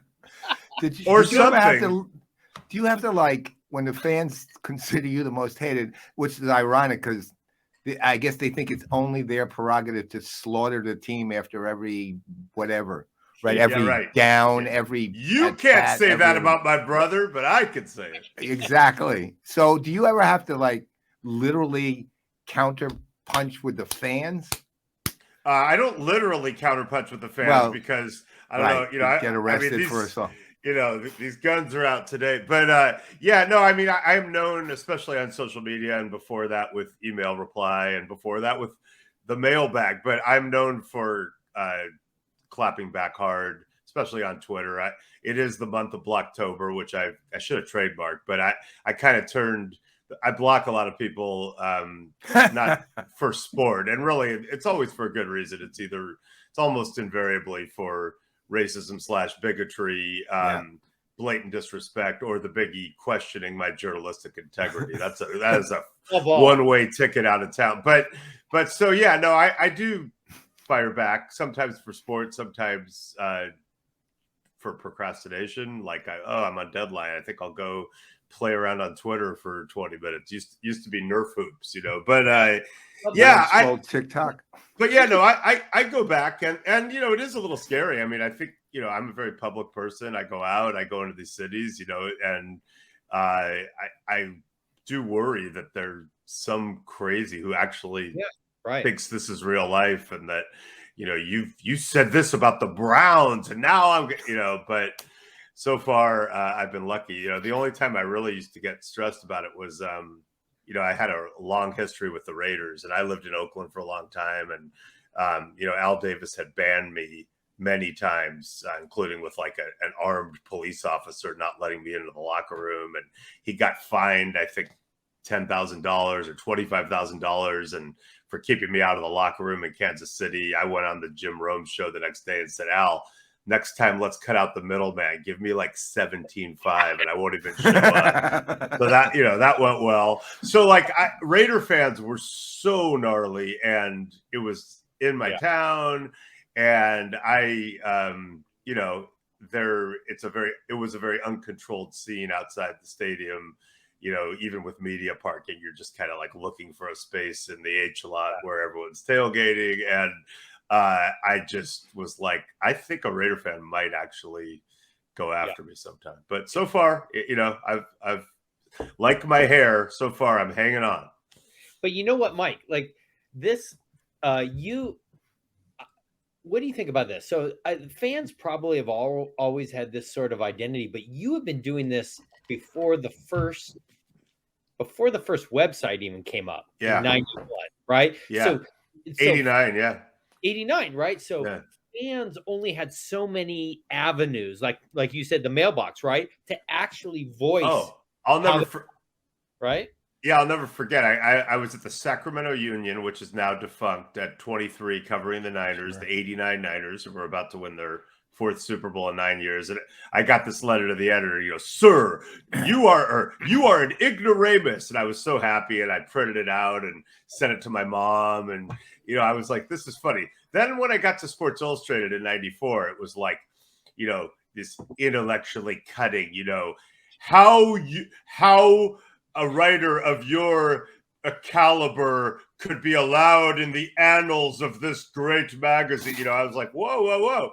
Then at Yahoo Sports, it was starting to be, email. I'd get emails, and it would be like, 14-year-old kid on his mom's, desktop, "You suck, Mike Silver." And I was like, whoa, okay. So that's gone. And then Twitter, and, Twitter is a Twitch show. And it's it has some value to me in self-promotion and, as I said, procrastination, but it's not a warm and fuzzy place. But, I am a fan too. Like, I'm not allowed to root for any team that I cover, but because of the way it's evolved, I don't have to cover college sports and haven't for decades. So I am able to be a Cal fan, our alma mater, which is a horrible lot in life for anybody who likes celebrating sustained success. But, I went there. My college friends and I all get into it. We go to games. I care about all Cal sports. And so I am a fan. So I've had to really think about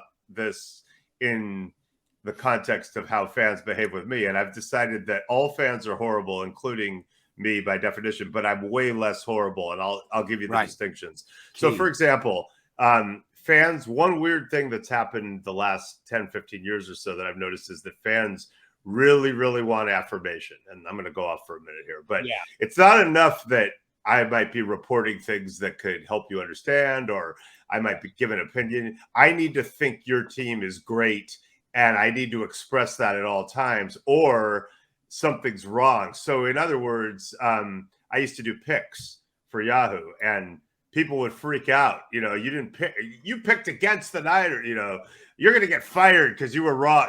Nah, not really. Or rankings. I did this thing called 32 Questions, first at Yahoo and later at NFL. And I even brought it to Bally Sports last year, but it's a rankings, but in snarky question form, and it's fun, but it is a ranking. And, people would be like, the fact that you have the Chiefs number 8 instead of number 6 shows you know nothing about football. So quick aside, I actually am one of the very few humans who lost his sports dream because of rankings. The 2004 California Golden Bears, who were the number 3 team in the country coming out of the regular season, we're finally going to go to the Rose Bowl, which is our holy grail. We'd rather do that than a national championship. It's never happened in my lifetime. It was finally going to happen. Aaron Rodgers, Marshawn Lynch. And because of a series of rules that no longer exist with the then BCS, weird circumstances, and this is key, a shift in the polls where we were only ranked third, we were ranked third by less of a margin over number 4 Texas. We lost our dream. So I actually can care about rankings because I got fucked by them, and I will never experience a Rose Bowl now in my lifetime, and I will die, with one major regret. That said, if you're an NFL fan, why do you care if I say your team is 8th or 6th or 2nd or 33rd? It's gonna all play out, and it's gonna be a side of the field. Yeah. Okay, so there's this whole affirmation thing where, and this has even happened, I have a lot of stories, but with competing players and coaches and family members, they get all moist about it. You didn't pick us. But the whole seeking affirmation thing. So most fans I've seen really want to take you on if you don't have a high enough opinion of their team. And then you also need to tell them that team's going to win. So I'm a better fan. Here's why. If Cal were having a miracle season and we were somehow about to go to the Rose Bowl and a journalist wrote a column or went on TV or came out very publicly and said, this is a joke. This is the worst Pac-12 year on record. They've been lucky. They got tip balls. They got bad calls. They are a joke, and they're going to the Rose Bowl. I literally would be like, that's right. I don't care. It's okay. I just want to win. I just want to feel it. I just want to watch my team go through that tunnel on January 1st in Pasadena. And nothing you would say, you don't have to think they're good. They don't have to be good. It can be lucky.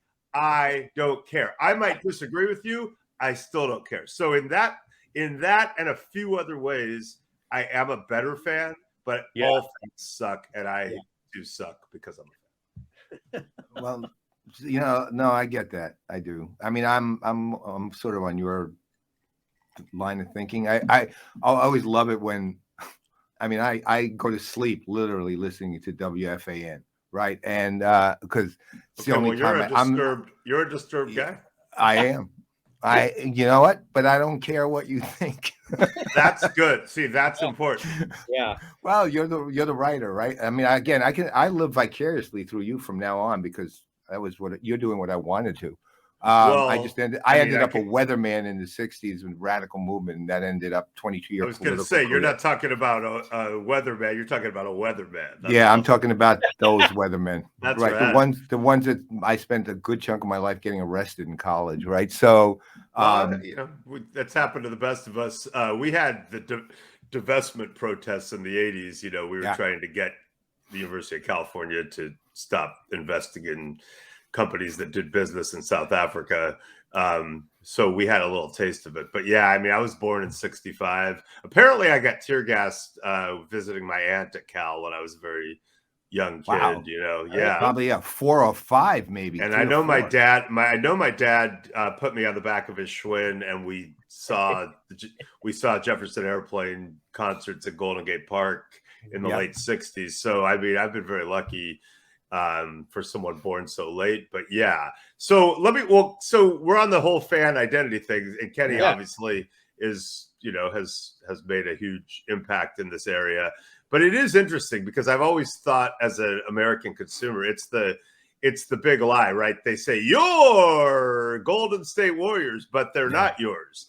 They are owned by people who can say, now we're moving to San Francisco, or now we're moving to Las Vegas. So they play on your identity. I mean, it's not just fans who are warped. They tell you this is your team, and fans say we and all that, which is great, and they buy jerseys and all that. But there is a model in Europe where they are owned by the municipalities and right.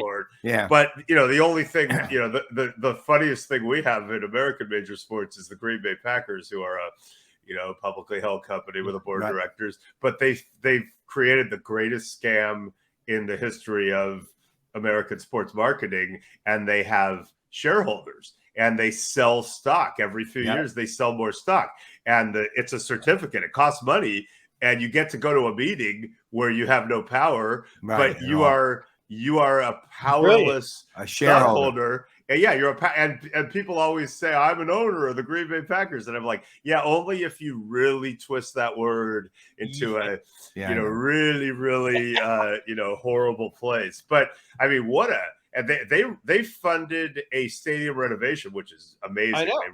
They really retained the charm of Lambeau, but made it killer. And they'll be able to do that in perpetuity as long as suckers line up to say, I have Packer stock. Well, you know what it is, though. I mean, I have one of my closest friends is a season ticket holder in Green Bay. His family has had a generational one, and every few years we'd all, our two families would fly out to Green Bay and go to the game. Back in the day. Well, that was the thing, you'd be traveling through the town, and there would be a Target about 15 miles from Lambeau, and people would literally be tailgating in the Target parking lot 15 miles from the stadium, and everything Kmart, Target, anything with a big parking lot, people were tailgating across the whole city.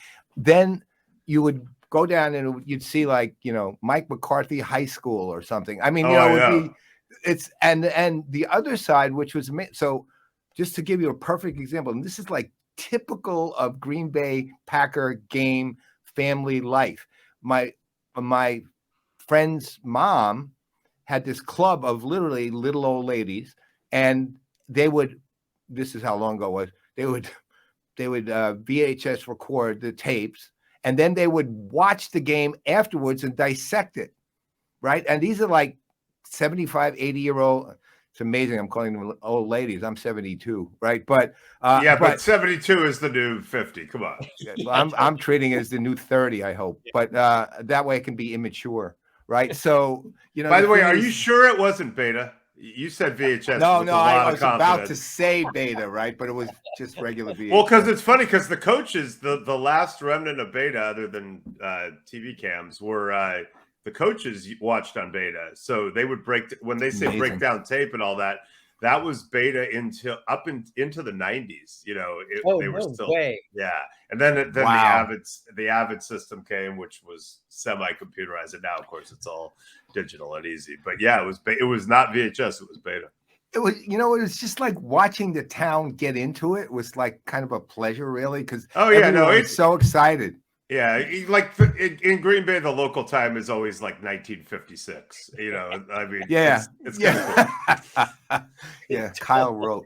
So let me ask you. This is sort of a history question in a way. So when you were starting out, who would like let's call it the writers, if there were any, that you really liked? Who like sports writers who you kind of said, "Wow, these guys are amazing." Who were well, they? I grew up reading the LA Times because I was born in San Francisco, but then raised in LA, rooting for Bay Area teams who typically lost. So that got me prepared for Cal. So my dad, who I really idolized, my dad is a union side labor lawyer, super successful, has represented mostly police and fire associations, and he would go get the LA Times down the hill, pick it up every morning, gets up early, and would go into the bathroom and read the sports page for about a half an hour. And then he would put it out, and then I would go get that perfectly scented sports page and do the same. And the LA Times had a great staff. I got into journalism because of Watergate and Pentagon Papers and some of that stuff. And I was 7 when the break-in happened, probably. And back when that was a horrible political scandal, but it was unimaginable, by those standards. But yeah, I was into the journalism part of it. I remember sitting in the theater and watching all the President's Men, and it's but sports was so cool because when you're writing for the junior high and high school paper, you could either write news, Principal Mercer today announced that lunch would end 5 minutes earlier, or you could be writing sports, and you would be talking about your buddy's 40-inch vertical jump, and you had a lot more leeway, and there are more games. And I ended up as a senior, girls too, right? I didn't have much game, but as a senior at Palisades High School, as the co-sports editor of our school paper, the Palisades Tideline, I co-authored a column called The Riptide with my co-sports editor, who also liked to have fun with it. And we just basically made fun of everybody in the school, like everyone else in the school, because I was the only Warriors, Niners, A's, Giants fan at the school. He used to clown me about my Warriors hat or whatever, but I did end up getting the last laugh because he is now the coach of the Warriors, and he understands more than anyone that I am an OG when it comes to being a fan of that franchise. So now I'm in this weird space with the Warriors. Who are we talking about? My friend Steve Kerr. Well, look at that. I'm in a weird space with the Warriors because I was a fan, but then I became a sports writer, and I did Dennis Rodman, one of his books, and I know. So once you're covering the NBA, you're not like it just doesn't. You don't do that as a journalist. But then once I went to NFL Network and was just NFL specializing, I could just kind of be a Warrior fan on the side, and then Steve, my high school friend, took the job. So now it's like my boy, and they're great and fun. And I don't have to not be a fan because I'm just at NFL Network. So then I was like an unabashed Warrior fan who happened to go to some victory parties in Cleveland and, whatever. I worked it. But now I'm I just recently took a job as a sports columnist at the San Francisco Chronicle, and I'm basically 49er, heavy and specializing coverage wise, but presumably I could be called upon to write about the Warriors. So I can't really be an overt Warrior fan, but also everyone knows it's like my friend. And I'm not going to hide that. Yeah, I'm rooting for my friend. Sorry, of course. I'm sorry. So I am journalistically, a lot of things that I was taught could never happen have happened. I worked for the league I covered. That would have been unfathomable. Well, you were covering the Warriors back in the 90s, right? Weren't you? I did for the Santa Rosa Press Democrat. Yeah, the Sprewell Weber year. Right. But anyway, I want to answer your question. So there were all these guys at the LA Times who were really great. But I was kind of into Hunter S. Thompson, some of that stuff. And then, what happened was at Cal, we happened to have this crazy staff at the Daily Cal when I was there that, turned out to be full of future hyper successful people. And we were pushing each other. And our attitude was like, we're trying to go to the pros. We're not going to be these shitty college sports writers who are like goatee. And Cal kind of sucks. So we would rip them. And we were super, super into it. So we would read all the other college papers and laugh at them. But then we would read Sports Illustrated and all that. But like Rick Tellender, who later became, kind of my mentor and close friend at Sports Illustrated. He was Northwestern, if I remember. Yeah, he played cornerback at Northwestern. And that's when I was in school. Oh, nice. And, wrote Heaven is a Playground and so many other great things. So, I really to me, he's kind of the gold standard. I got to work with Paul Zimmerman, Dr. Z, who, knows so much about football. Peter King, a very close friend of mine. So I've been really lucky and all that. But really, it was that great LA Times staff and Tellender and some people like that and I am a natural columnist, so I am glad to be back doing columns and giving opinions, but I always liked the people who brought the heat opinion wise, Well, do you remember it's probably at the beginning of your career is about when they were starting to leave, but there's a reason I'm asking this, but there was a group of reporters who kind of started irreverence in the locker room, which was the Chipmunks, they were called. That would be Stan Isaacs, George Vexey, Steve Jacobson. I don't know if you knew them. They were on the other coast. They were New York Times. Well, I know Steve Jacobson because I was an intern at Newsday in the summer of 1988. Well, there you go. So you probably and then Steve and his wife Anita went to cover the Seoul Olympics in '88, and then we're going to stay and travel in Asia. So I actually house sat for them and lived in their house in Lido Beach for like 3 months while Newsday kept me on doing like high school sports. And, part of the time Steve and Anita were there. They're awesome. And then part of the time it was just me holding down the fort and walking the boardwalk in the fall and, picturing Springsteen in Atlantic City, or wherever on the Jersey Shore. And, So I did not know about all that, but I know, Rick Tellender did that funny show in Chicago, the sports writers on TV with the cigars. But it is interesting, they put Will McDonough on TV pretty early on one of the pregame shows when he was a Boston, reporter, and he has a face for radio or had a face for radio, as I've been accused of and many others. But he was an incredible journalist with big balls. And I always thought if he sucked on TV, if he'd been terrible, I don't know if the rest of us would have gotten on for a while. But because he was good, it kind of opened the floodgates. And I never really thought I would be a TV person. And to have it be my primary thing for 8 years, was a surprise. It was fun. But I was always just trying to be a journalist. So you were actually focused around like editorial journalism, particularly, huh? I'm a writer, but I also want to report and kick ass. And I became a journalist known for getting, subjects to open up who were super out there, like especially, like Rodman being an example. But I did back-to-back books on Dennis Rodman and Kurt Warner. So go figure, right? You can't get any different than those two people. But I kind of at Sports Illustrated, I was able to, kind of run the streets with a lot of players and get into a lot of people's lives and do some really cool stuff. And it was, it kind of aligned with my social skill set. And, we had a lot of fun. What was it? Oh, go ahead. Well, go ahead. No, you go ahead, Kenny. Go ahead. No, I was just gonna say. So I'm so curious. Even in the announcement when you joined the Chronicle, which, by the way, just personally, I'm so excited to have you as part of that team. But they're like one. They described you as a no holds bar, right? Like that's kind of some of what you're respected for. But I think part of that also is that you do get people to open up.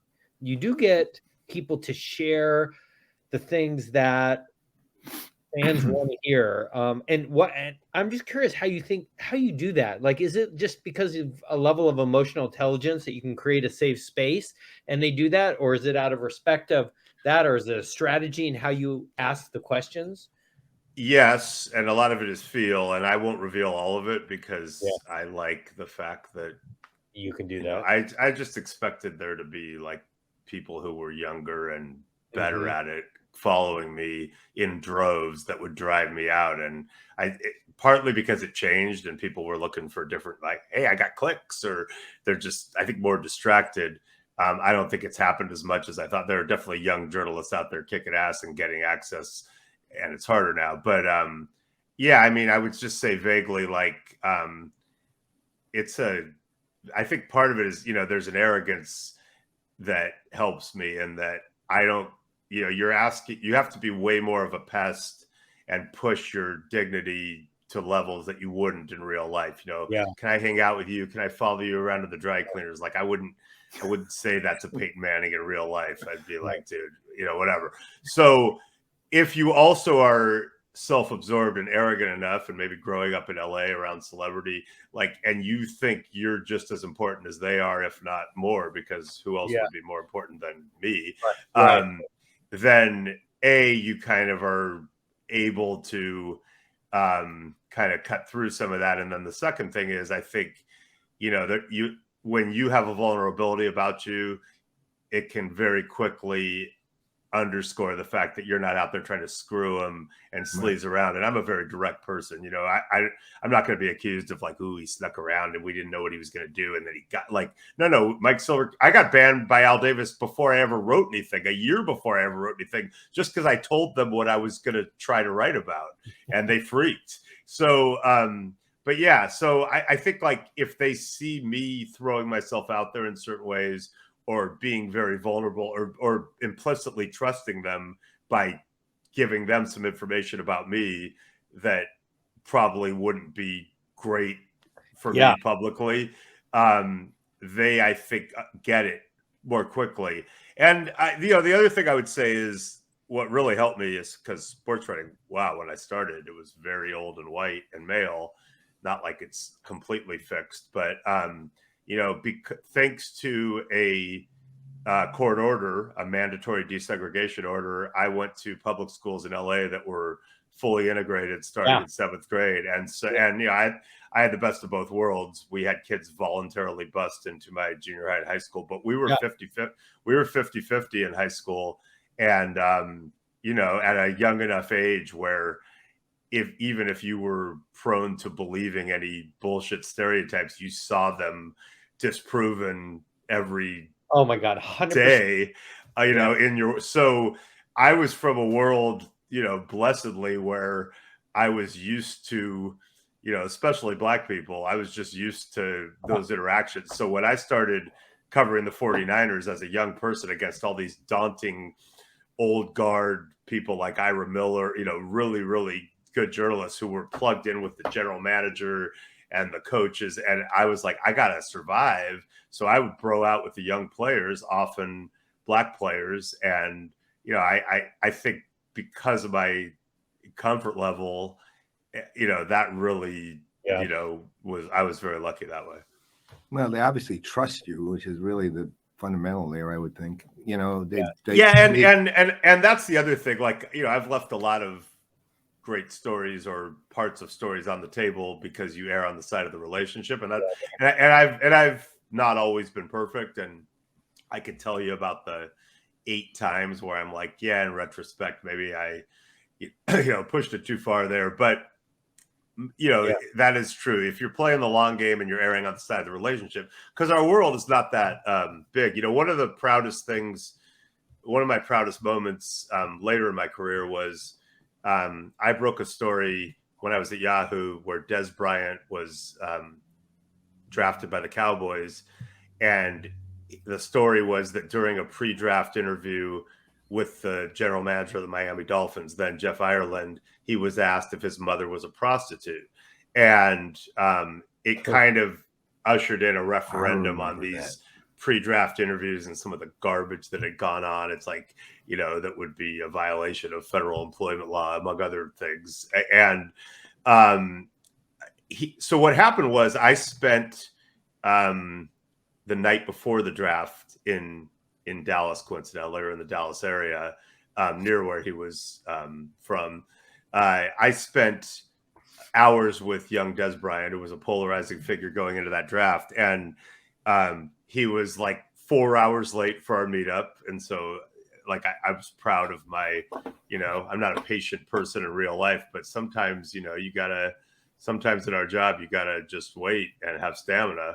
But the thing I was most proud of was that, because when it, and I waited to reveal the name of the general manager till after the draft, because I thought it might hurt Des, and he kind of, but after the draft, I was like, I know I mentioned that happened. Can I say who it was? And he was like, F yeah, so, and then it became a thing. But people were kind of like, well, how did he get Des Bryant? And the way I got Des Bryant is that he had a guy who was kind of his advisor, who's now a guy I know really well, a guy named David Wells, no relation to the guy who pitched for your favorite baseball team. This one is he's black and looks kind of like Craig T. Robinson, and great dude. But David Wells, I was like, well, how do I get to David Wells? Well, Deion Sanders at the time had the David Wells connection. And so Deion was one of the guys who, there were some guys I covered who were like my boy, like, Edgerrin James or Andre Rison, or there's some guys, Barry Switzer, like those are my running mates, and we went hard. But like Deion was not that, because Deion didn't really party, but Deion was a star player who I covered and had a very good relationship with. I covered in some very high profile contexts and had a good opinion of me. And when I called Deion and asked him about it, he said, stand by, I'm going to hook it up. And then he had me and David Wells on the phone, and then it all led to that. So I was super proud that because I had not only done right by Deion, but hadn't burned, if I burned other people in the league, it would have gotten back to Deion. So I felt like that one was paying dividends down the road. So it's really, it's really it's people skills and work ethic and dignity swallowing / pushiness that that's the hardest part of the job for me. I mean, just in knowing you, there's this unique combination that you bring, which is both emotional intelligence and then knowledge of the space, which I think is respected, and then trust and then kind of a respect for what you do and how you do it. And like you said, you would think that there'd be a lot of young whippersnappers coming up, being able to do that. But man, there's something that 30 years gives you, right? Not only credibility, but just God, how to be. Yeah. And there was a lack of distraction institutionally that benefited me, because I've got my distracted tendencies now, just like anyone. But when and it was an easier thing to manage, right? The deadline, the paper goes to bed at 11, right. And at 6 a.m, we're all going to see who had what. Oh yeah. God, I remember waking up at 6 a.m. in my house in Oakland, taking that little walk to the door, walking out to grab the Chronicle and open it up. Oh God, what did Ira Miller beat me on today? This sucks. Oh. Yeah. And this guy was the all-time beat writer. He was a monster. They used to say it's better not to beat Ira on something. It's better to tie, because if you beat him, it just pisses him off. And right. He got beat on something one time, and he came back the next day with some major scoop. But inside the scoop, there were like mini scoops. He was like, This will be a great help to our team, said defensive tackle Pierce Holt, parentheses, who, the Chronicle has learned, secretly redid his contract last October and is now paid, $550,000 over. I was like, dude, like you've got parenthetical scoops inside your scoop, like, and you got your ass kicked enough. So when you, again, like I have an arrogance about me, but you learn humility and I think just, we're in this age now where people and access has gotten harder and my standards remain high. So you butt up against that a lot. But, I think there was now a lot of the information people and, I worked with Ian Rappaport and Tom Pelissero and Mike Garofalo at NFL Network. I've known Adam Schefter since he was a little Cub reporter. And so a lot of these information people are essentially agent trading. They are working the agents and getting information from them, but also doing their bidding because you can see it. It'll be like, hey, on Twitter, keep an eye on this undrafted corner from Harvard. I'm like, yeah, stop it. You're doing an agent a favor. Ian had one, I think today, about some punter signed an extension. Don't get me started on punters, but he was like, done by Athletes First, which represents the 2 top paid punters. I'm like, okay, first of all, we're bragging about punters. Secondly, like, stop doing a press release. Just so, of course I talk to agents and they've helped me in the past and I have friendly relationships with a few of them, but I don't play that agent game. I'm a direct source person. I'll just go fucking ask the punter. And and I know they're competing in a different universe than what I competed in, but I'm not trying to break a story that everyone's going to find out. I'm not trying as hard. In other words, Nick Bosa is going to play on Sunday. Mike Silver just broke that, right? In fact, on your podcast right now, Nick Bosa is going to play. He's questionable. Now, guess what? On Sunday at 1:25 Pacific, everyone's going to know that happens. I'm more proud of like, hey, there was this like secret meeting you guys don't know about, and Nick Bosa broke down in tears because nobody on the defensive line will speak to him, whatever. So, I mean, I'm trying to bring you insight into things you wouldn't otherwise find out through the course of nature. Well, I just one quick thing, and then I know we've taken enough of your time. Okay, we can. I know I filibustered. Let's go. We'll go 10 more minutes. Keep it leisurely.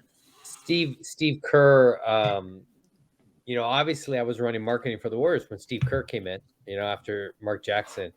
And Steve. And by the way, total prima donna. One of the biggest prima donnas you'll ever meet, Steve Kerr. I mean, all about him.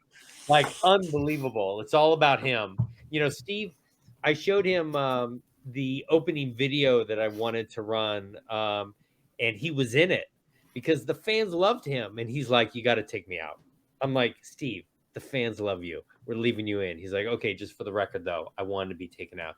And he came in and he was one of the first ones to actually reach out to the front office and actually engage with my team as a coach. In fact, one of the guys who had been there for probably 20 plus years ran into my office and said, you won't believe this. It's the first time ever a coach has actually called me.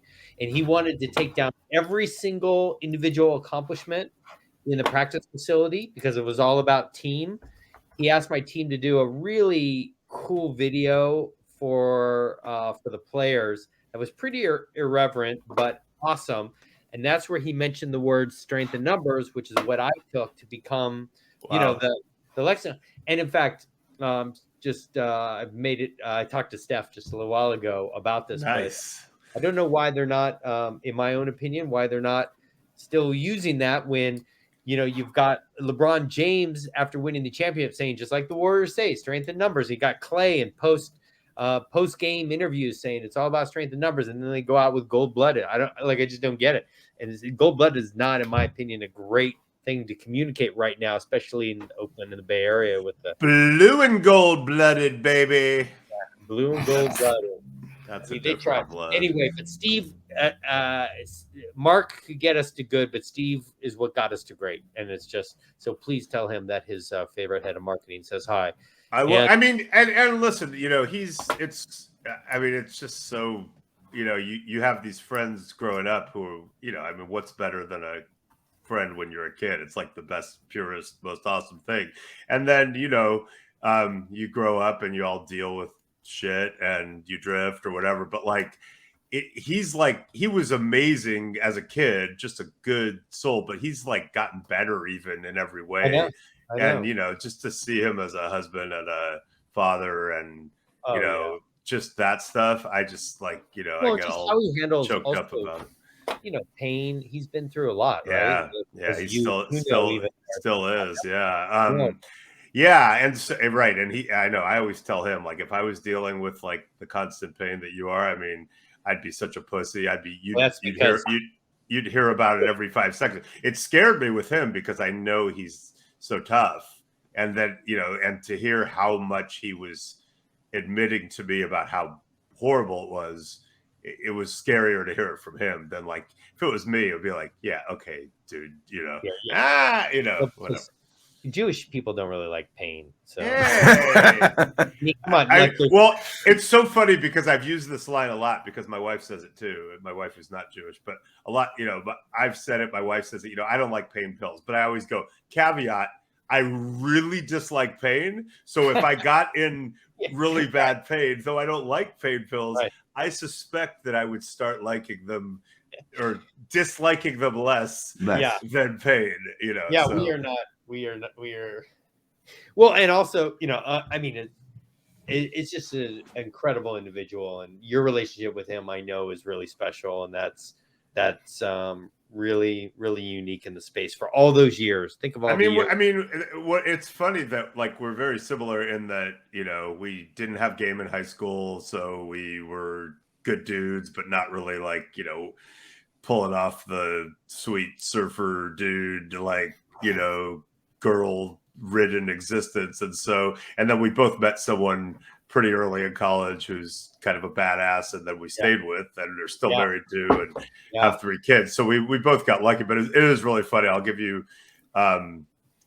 we had a text exchange going, and when Steve took the job, literally when it was announced, because we kind of thought he'd maybe take the Knicks. When it was announced, I was at NFL Network about to go live. I texted him and I was like, fuck yeah. And he texted right back and said, I still remember you doing Bill King imitations in history. Because what would happen was you could get KMBR from LA 50,000 watts on the transistor at night, in and out. So I would listen to Warrior games sometimes. And Bill King was an incredible announcer.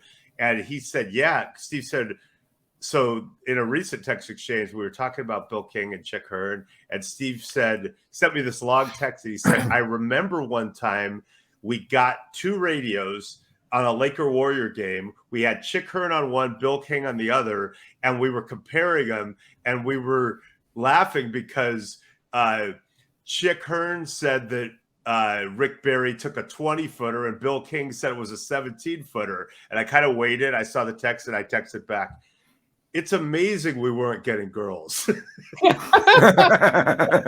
is amazing.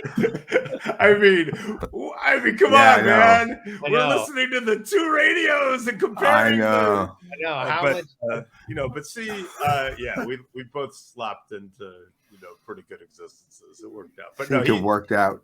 He really is. I'm so proud of him just as the important stuff, and then obviously just having the conviction and courage to stand for things that not only he feels are right, but more importantly, I agree are right.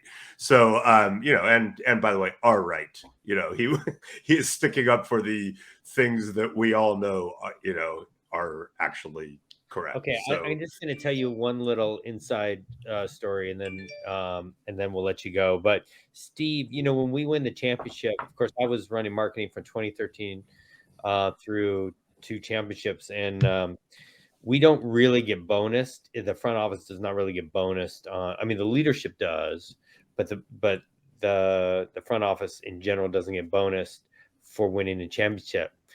Every year, Steve Kerr would write $1,000 check to every front office employee coming out of his own pocket.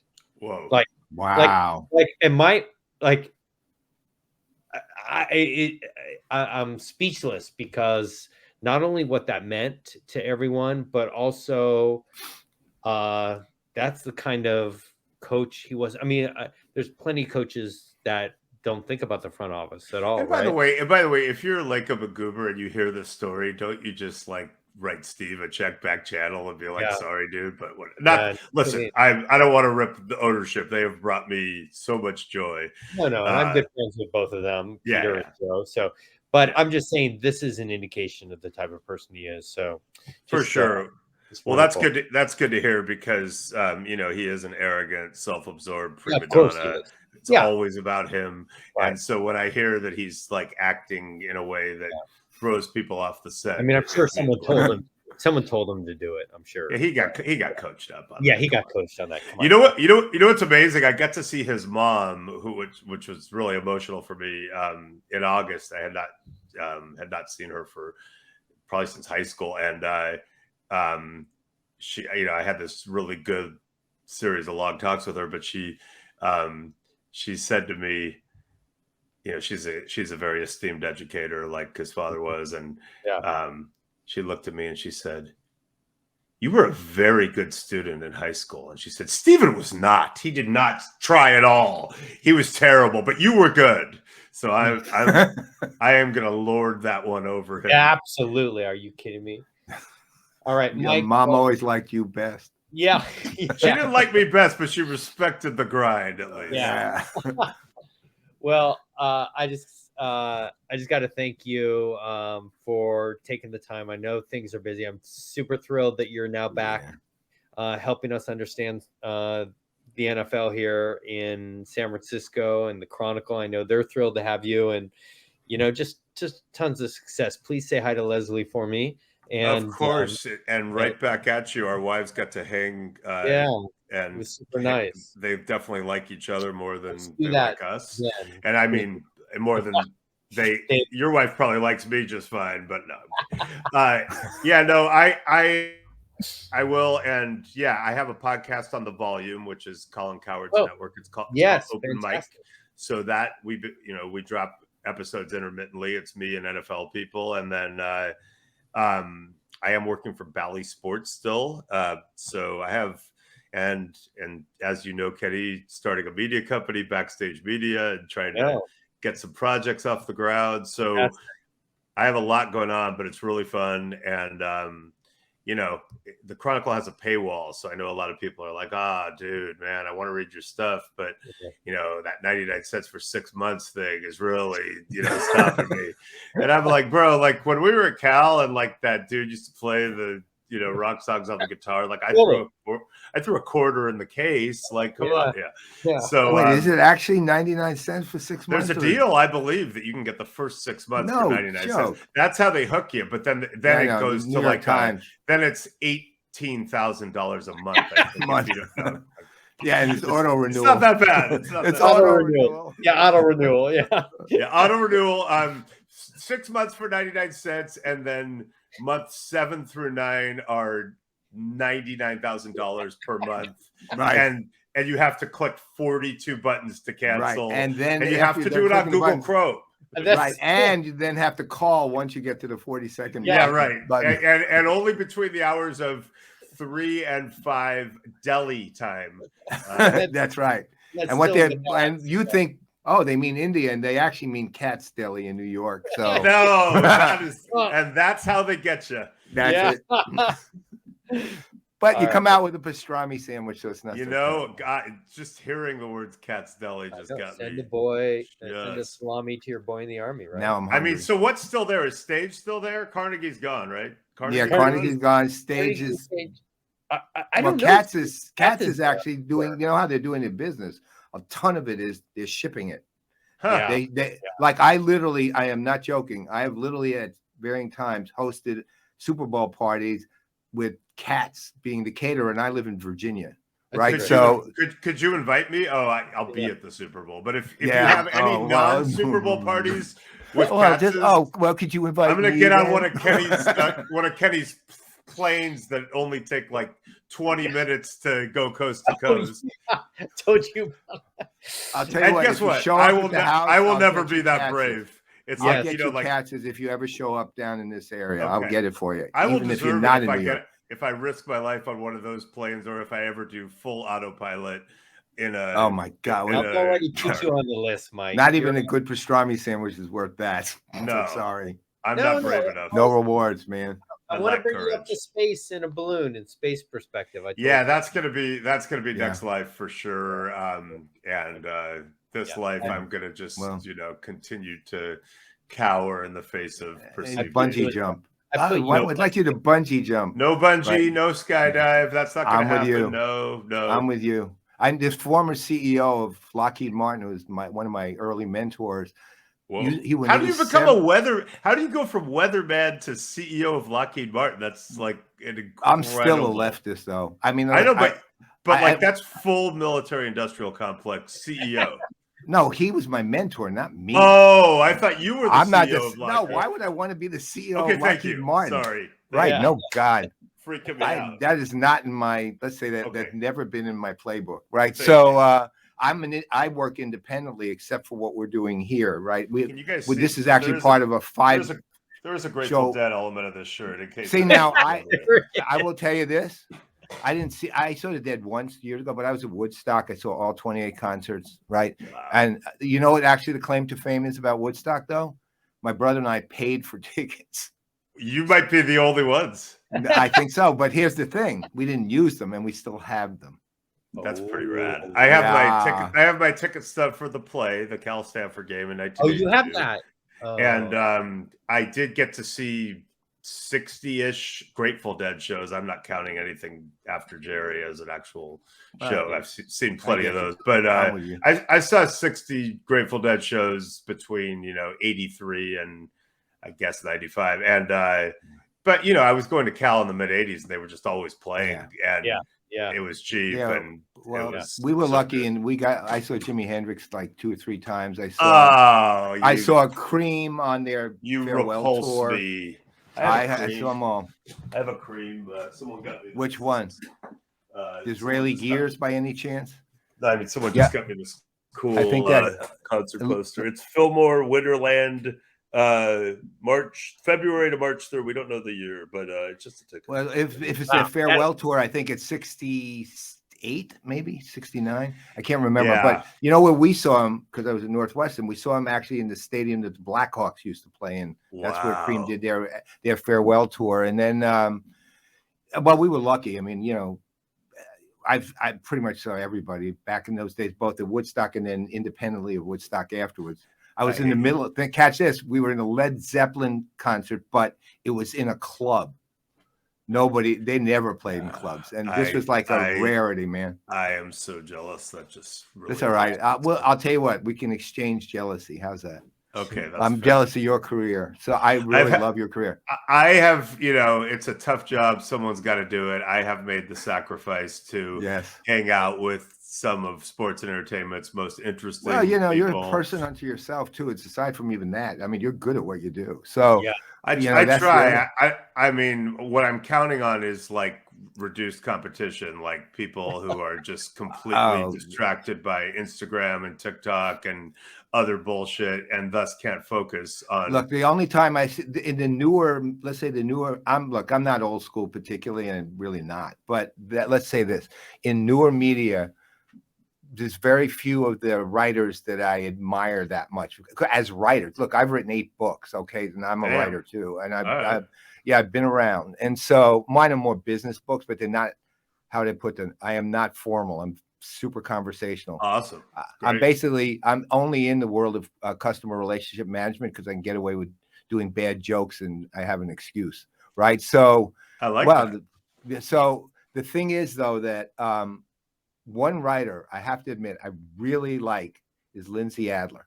I just really like her. She writes for The Athletic, right? For the Yankees beat, but most of the writers there, they're average. I'm not saying they're bad; they're just average. There's, I will.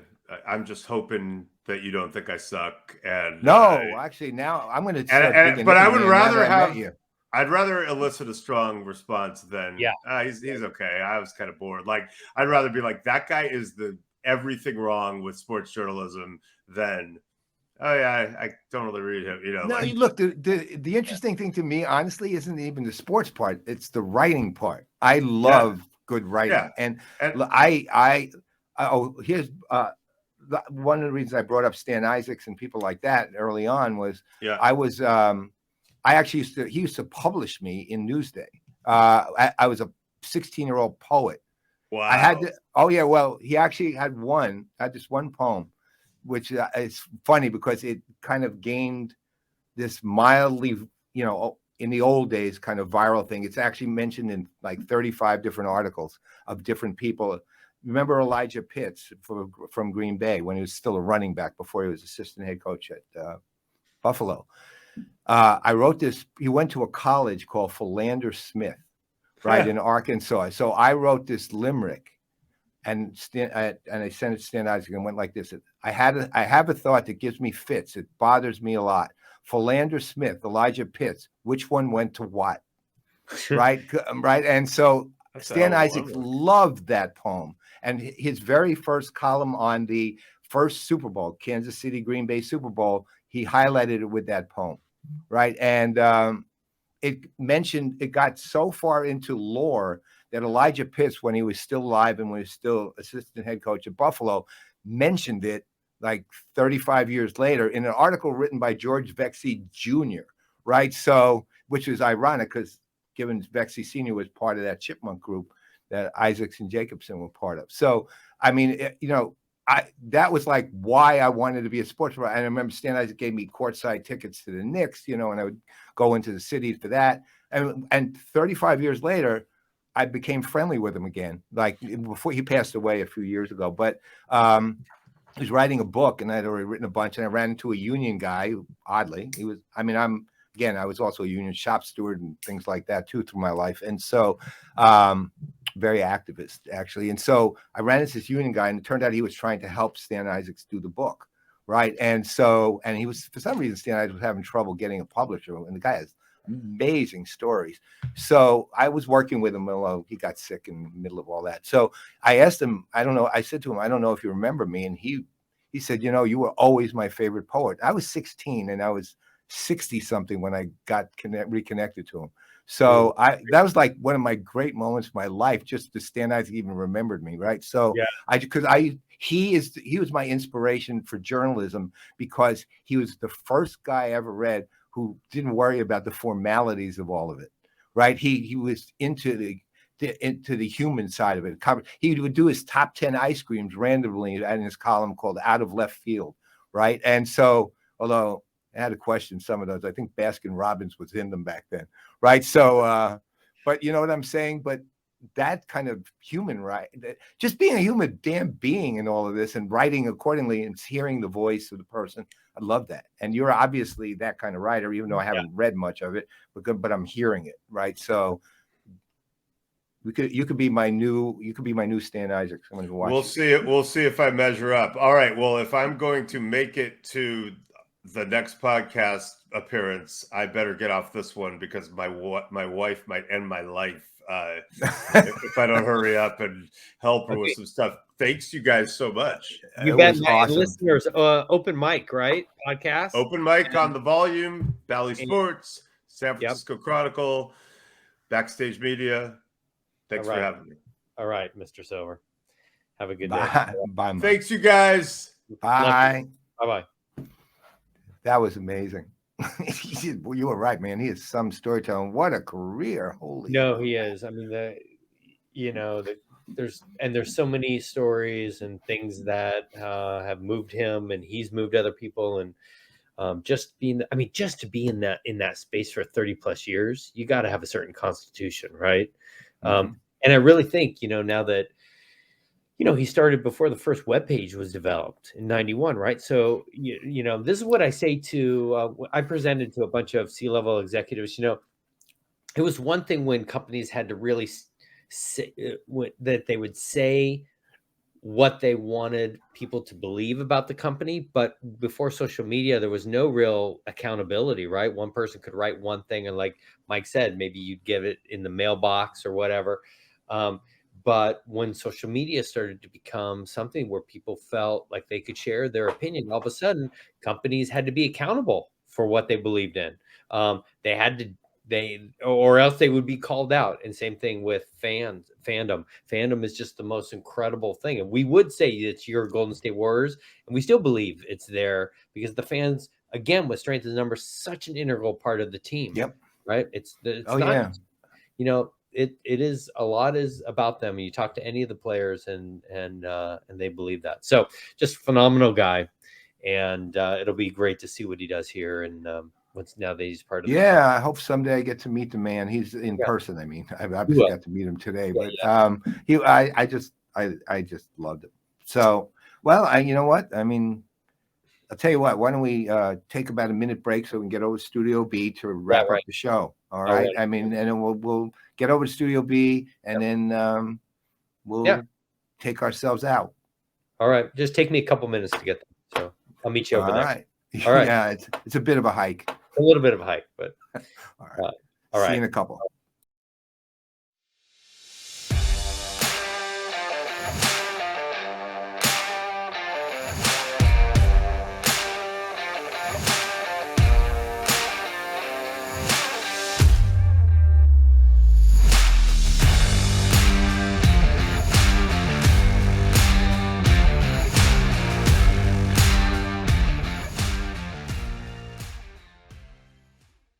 Engaged with Paul and Kenny, a PPN digital broadcast.